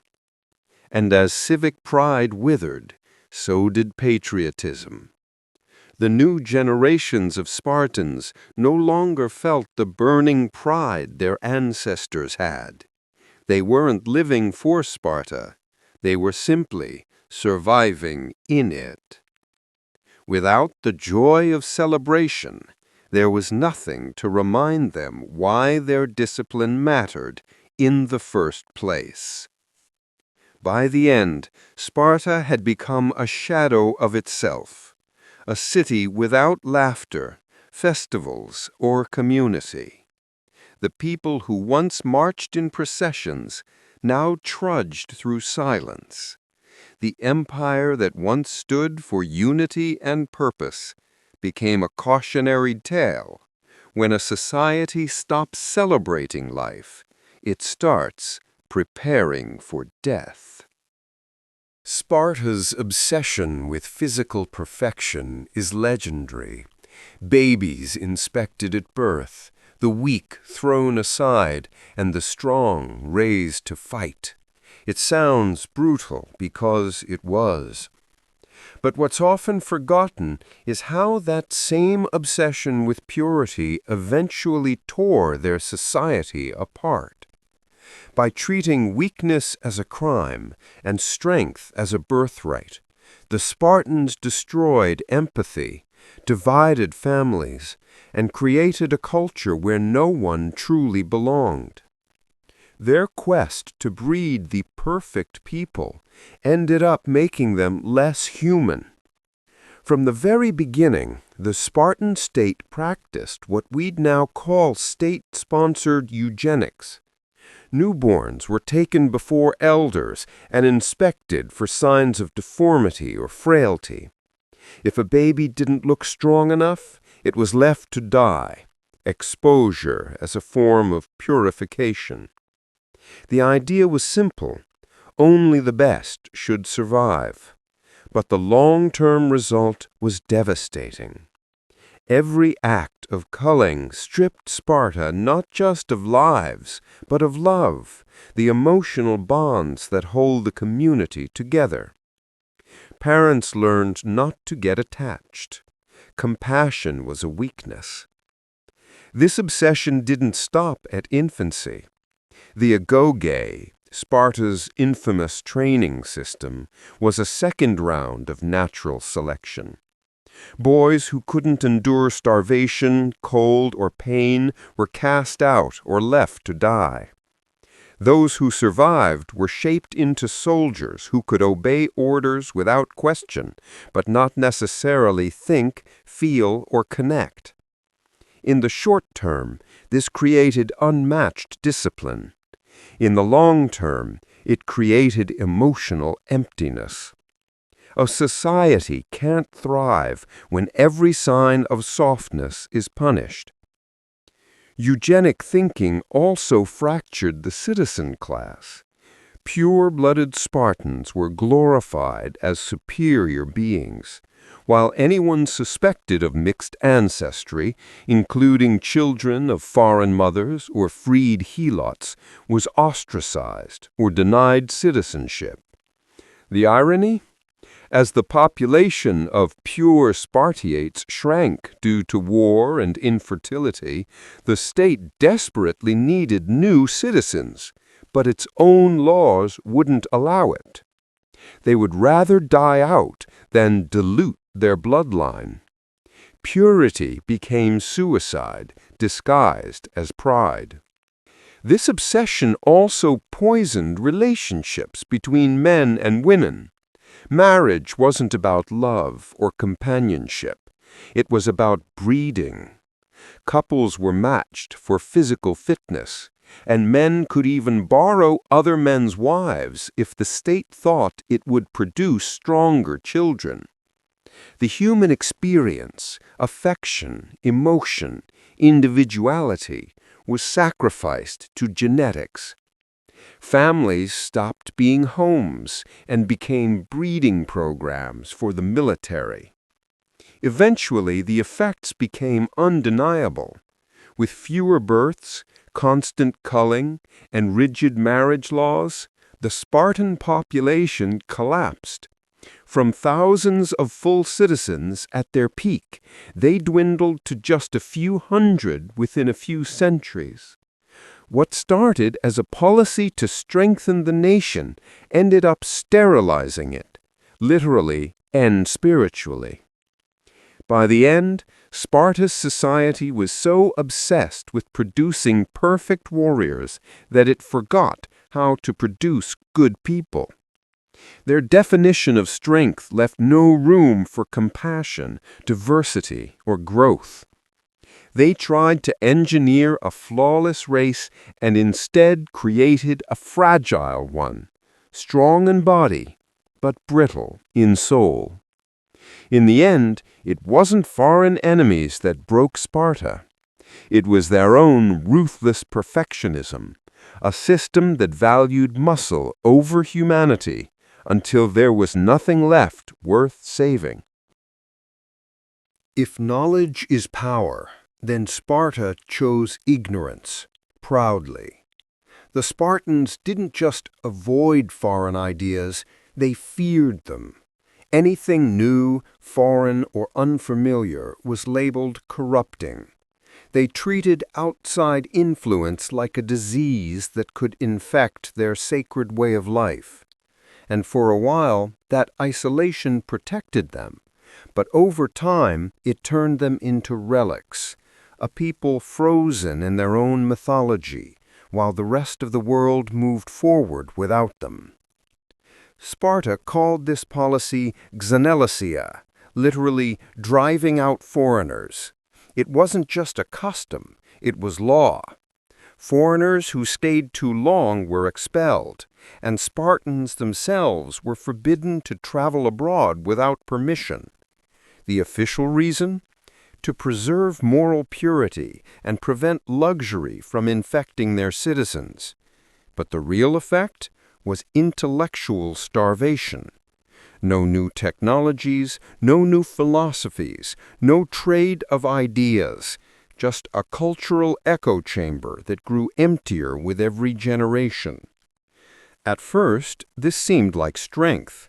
While other Greek states bickered over art, fashion, and politics, Sparta looked solid, a disciplined rock in a sea of chaos. But that stability was an illusion. By cutting themselves off, they stopped learning. Athens and Corinth were building ships that revolutionized trade. Sparta still relied on outdated land power. Macedon was experimenting with new military tactics. Sparta clung to the old phalanx, convinced nothing could surpass it. They mistook stubbornness for superiority, and by the time they realized their mistake, the world had left them behind. Foreign thinkers were treated as threats, not teachers. Philosophers like Pythagoras and Plato admired certain Spartan values, but if they had ever tried to lecture there, they'd have been laughed out of the city or escorted to the border. Spartans viewed intellectuals the way they viewed luxury, soft, suspicious, and dangerous. Even trade was limited because it brought contact with corrupting outsiders. They didn't want foreign goods, foreign art, or foreign thought. The perfect Spartan was supposed to be a blank slate, filled only with obedience to the state. Ironically, this paranoia about corruption ended up corrupting their potential. The Greeks were known for exchange. Ideas flowing from Egypt, Persia, and Asia Minor transformed philosophy, science, and art. Sparta's rejection of that exchange made it intellectually sterile. No new inventions, no new literary tradition, no record-keeping. The only legacy they left behind was military, and even that faded once innovation stopped. This fear of influence also poisoned diplomacy. When foreign envoys visited, Spartans often mocked them for talking too much or showing emotion. But behind the arrogance was insecurity. They knew they couldn't compete culturally, so they pretended not to care. They called everyone else soft to hide the fact that they had nothing new to offer. By walling themselves off, the Spartans built the first isolationist empire, and the last one to survive it. The world doesn't reward those who stop learning. Sparta's dismissal of foreign ideas wasn't protection. It was self-erasure. While others grew, they stagnated. While others innovated, they repeated. They became a museum of themselves, perfectly preserved, perfectly disciplined, and perfectly doomed. In the end, Sparta's purity wasn't a shield. It was a cage. For all their fame as disciplined warriors, the Spartans weren't just training soldiers. They were training citizens. At least, that was the original idea. The Agoge, Sparta's legendary education system, was supposed to produce not just fighters, but moral, loyal, and capable men. But over time, that purpose shrank. As war consumed every part of their identity, education became one-dimensional, purely military. Reading, reasoning, music, and civic learning faded away until all that was left was obedience. The result? A society full of brave men who could fight, but few who could think. The Agoge began with a vision that, for its time, was radical. Every male citizen, rich or poor, went through the same state-run education. Boys were taken from their families at age 7 and raised together under harsh discipline. They learned survival, endurance, teamwork, and loyalty. There was even moral instruction, lessons about honor, justice, and civic duty. In theory, this created equality and unity. In practice, it created a population molded entirely by the state. But even within that system, early Sparta still valued certain forms of intellectual growth. Boys learned basic literacy to follow orders and recite poetry. They sang war hymns that honored the gods and taught history through memory. There were moments, fleeting but real, where culture and education intertwined. But as Sparta's world grew darker and more desperate, that balance disappeared. By the 4th century BCE, as wars drained the population and paranoia replaced pride, the Spartan government began cutting out everything non-essential. Literacy, philosophy, arts, all labeled distractions. The only knowledge that mattered was how to fight and obey. Teachers were replaced by drill masters. Songs were replaced by commands. Even the communal meals, once places of storytelling and debate, turned into silent rituals. The agoge had once produced disciplined citizens. It now produced human weapons. The decline in education hit especially hard after major defeats like Leuctra, 371 BCE. Sparta's military failures should have been a wake-up call, a reason to rethink how they trained their people. But instead of reforming, they doubled down. They blamed softness, not ignorance. So they stripped even more from their curriculum, leaving nothing but physical brutality. As the rest of Greece produced thinkers like Aristotle and engineers like Archimedes, Sparta produced illiteracy. This intellectual collapse had real consequences. Without educated administrators, the government grew clumsy and corrupt.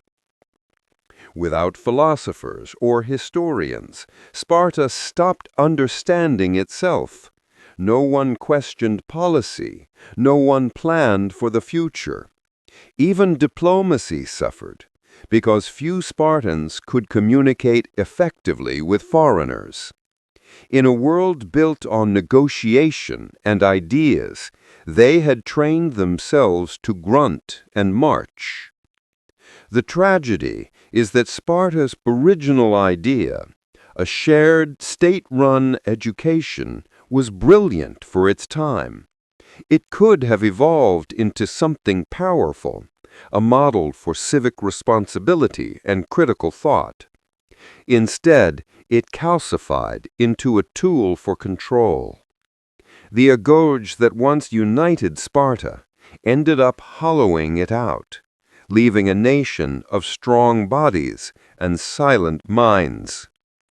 In the end, the decline of public education didn't just limit what Spartans could do, it limited what they could imagine. And when a society stops imagining, it stops evolving. For Sparta, that meant extinction disguised as discipline. Sparta liked to call itself a society of equals, but that was only true if you ignored everyone who actually kept it running. Beneath the polished armor and heroic myths was a culture that despised the very things that make a civilization work: labor, craftsmanship, and trade. To the Spartan elite, working with your hands was shameful. Earning money through business was dishonorable. Manual labor was for slaves and foreigners. That contempt didn't just make them arrogant, it made them helpless. At the heart of Spartan ideology was the idea of the homoeus, the equal citizen. Every full Spartan male was supposed to dedicate his entire life to the state and the military. That meant no farming, no building, no trading. Those were impure activities that distracted from soldierly virtue. So who did all the actual work? The helots, enslaved people, mostly from conquered Messenia, who farmed the land and provided food. The perioikoi, free but non-citizen residents, handled trade, craftsmanship, and commerce.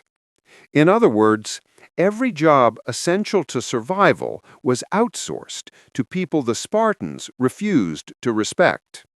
That system worked only as long as the Helots stayed terrified and the perioikoi stayed obedient. But over time, that arrogance rotted the foundation. By cutting themselves off from productive labor, Spartans lost touch with reality. They didn't know how to grow food, run markets, or manage economies. When trade routes shifted or crops failed, they had no idea how to adapt. They were warriors, living off the sweat of people they saw as beneath them. This disdain also crippled innovation. In Athens, craftsmen and merchants could become wealthy, fund temples, or sponsor plays. In Corinth, trade brought prosperity and progress. In Sparta, there was no incentive to invent, to build, or to create. The state didn't value craftsmen, it controlled them. Money was banned, replaced with heavy iron bars to discourage wealth accumulation. Luxury was outlawed. Trade with outsiders was viewed as dangerous. Economic stagnation wasn't an accident, it was policy. The result was predictable. As other Greek cities advanced technologically and economically, Sparta fell behind. When their agricultural system began to collapse from overworked helots and depleted land, there was no merchant class to develop alternatives, no entrepreneurs to build new industries. Even their weapons and armor, once the best in Greece, became outdated because their craftsmen weren't encouraged to innovate. A warrior might train for decades, but his sword was forged by someone the state barely considered human. The elitist mindset also destroyed unity. The Spartiates saw themselves as pure-blooded masters, but they relied entirely on the labor of others. That contradiction created tension and rebellion. The Helots revolted repeatedly, and the perioikoi eventually sided with foreign powers rather than defend their arrogant overlords. The citizens, too proud to dirty their hands, found themselves unable to feed or defend their own system when it began to crumble. In the end, Sparta's contempt for labor was its undoing. True strength isn't just in fighting, it's in building, sustaining, and creating. But Sparta worshipped warriors and sneered at workers, forgetting that one cannot exist without the other. They built a world where the sword ruled the plow, and when the sword broke, there was no one left who remembered how to grow anything at all. If you peeled back the shiny bronze surface of Spartan glory, you'd find a truth far uglier. The entire system was built on fear. Beneath the equal citizen soldiers, beneath the discipline and order, there were the Helots, an enslaved population that outnumbered Spartans by as much as 7 to 1. These weren't foreigners or prisoners of war. They were Greeks, conquered people from nearby Messenia and Laconia, forced to farm the land and feed their masters. The Spartans lived in constant terror that one day the Helots would rise up and wipe them out. And because of that fear, Sparta became a police state obsessed with control and consumed by paranoia. The Helots weren't ordinary slaves. They were tied to the land, not to individuals. They couldn't be bought or sold, but they could be beaten, tortured, or killed without consequence.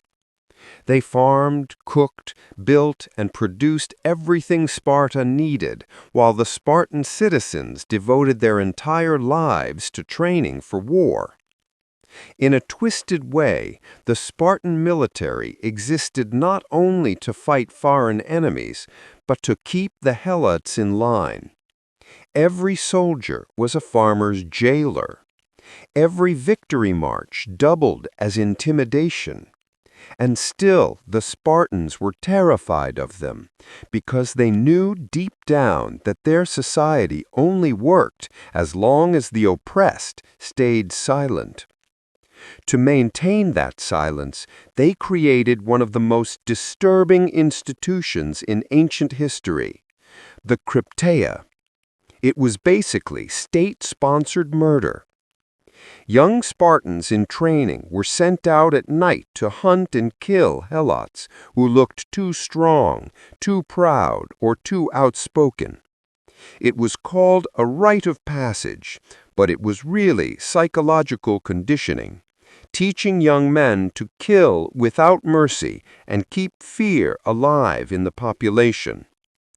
This constant brutality poisoned Spartan life from within. Every harvest, every festival, every military march carried the same dread. What if this is the year they revolt? And they did many times.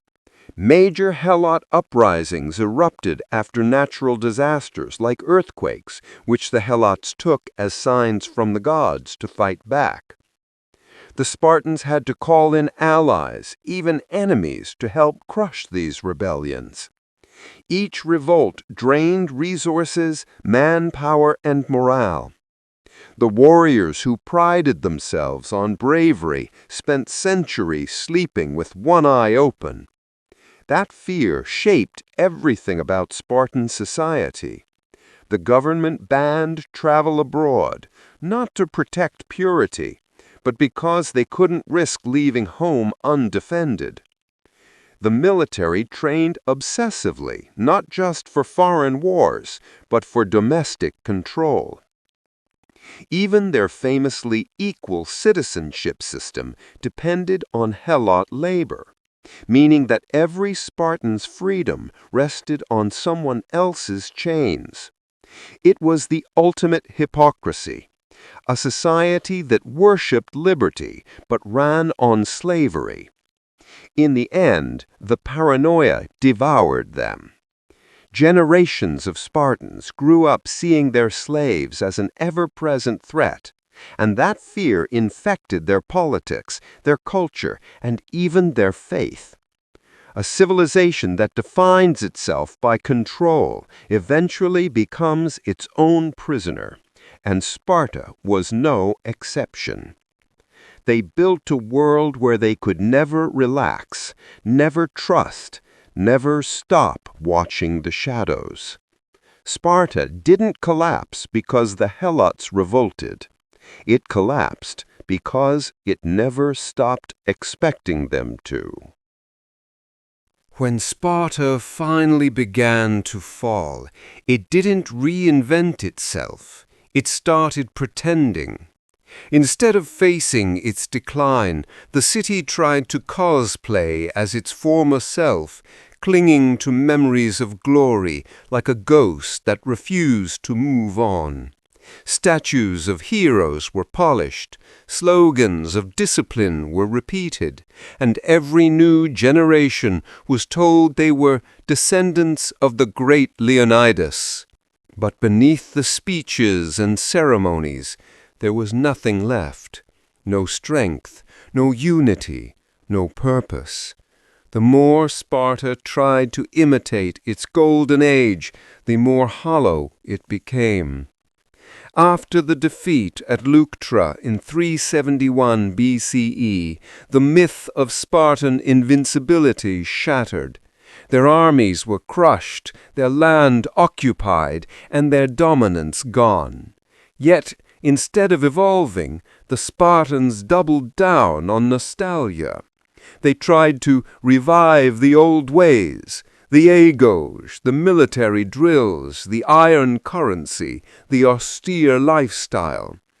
But it was all performance. The discipline that once came from conviction now came from desperation. They weren't living the old Spartan life. They were acting it out. Kings like Agus I and Cleomenes III genuinely tried to restore the ancient spirit, redistributing land, enforcing equality, and reviving communal training. But these reforms were doomed because the soul of Sparta had already changed. The population was too small, the elite too greedy, and the citizens too jaded. What had once been a living culture was now just a slogan carved into stone. The revival turned into ritual, empty gestures trying to resurrect a ghost. Even their famous military identity became a parody. In earlier centuries, Spartan warriors were feared for their discipline and unity, men who fought not for personal glory, but for the state. But by the later years, there weren't enough real Spartans left to fill an army. They hired mercenaries, foreigners who had no loyalty to their ideals. The once proud army that had stood against Persia was now a rented force wearing Spartan helmets. The legend remained, but the spirit was gone. And the tragedy is that they knew it. Ancient writers noted that late Spartans constantly glorified their past, quoting old war songs, idolizing dead kings, and romanticizing Thermopylae. They built their identity entirely on nostalgia, and nostalgia is a dangerous drug. It convinces you that your best days are behind you, and that all you can do now is reenact them. Sparta wasn't leading Greece anymore. It was reenacting its own myth. This obsession with the past blinded them to the future. While other Greek states adapted to new politics and technologies, Sparta remained stuck in a loop of memory.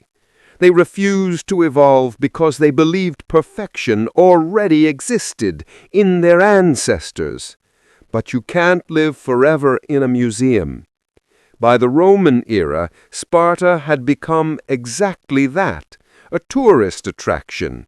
Visitors came to watch the descendants of warriors perform mock Spartan rituals and military parades. What had once been real became theater.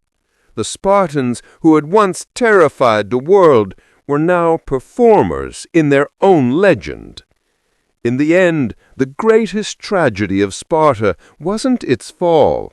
It was its denial. It died not in battle, but in repetition, a civilization that tried to relive its glory until there was nothing left to live for.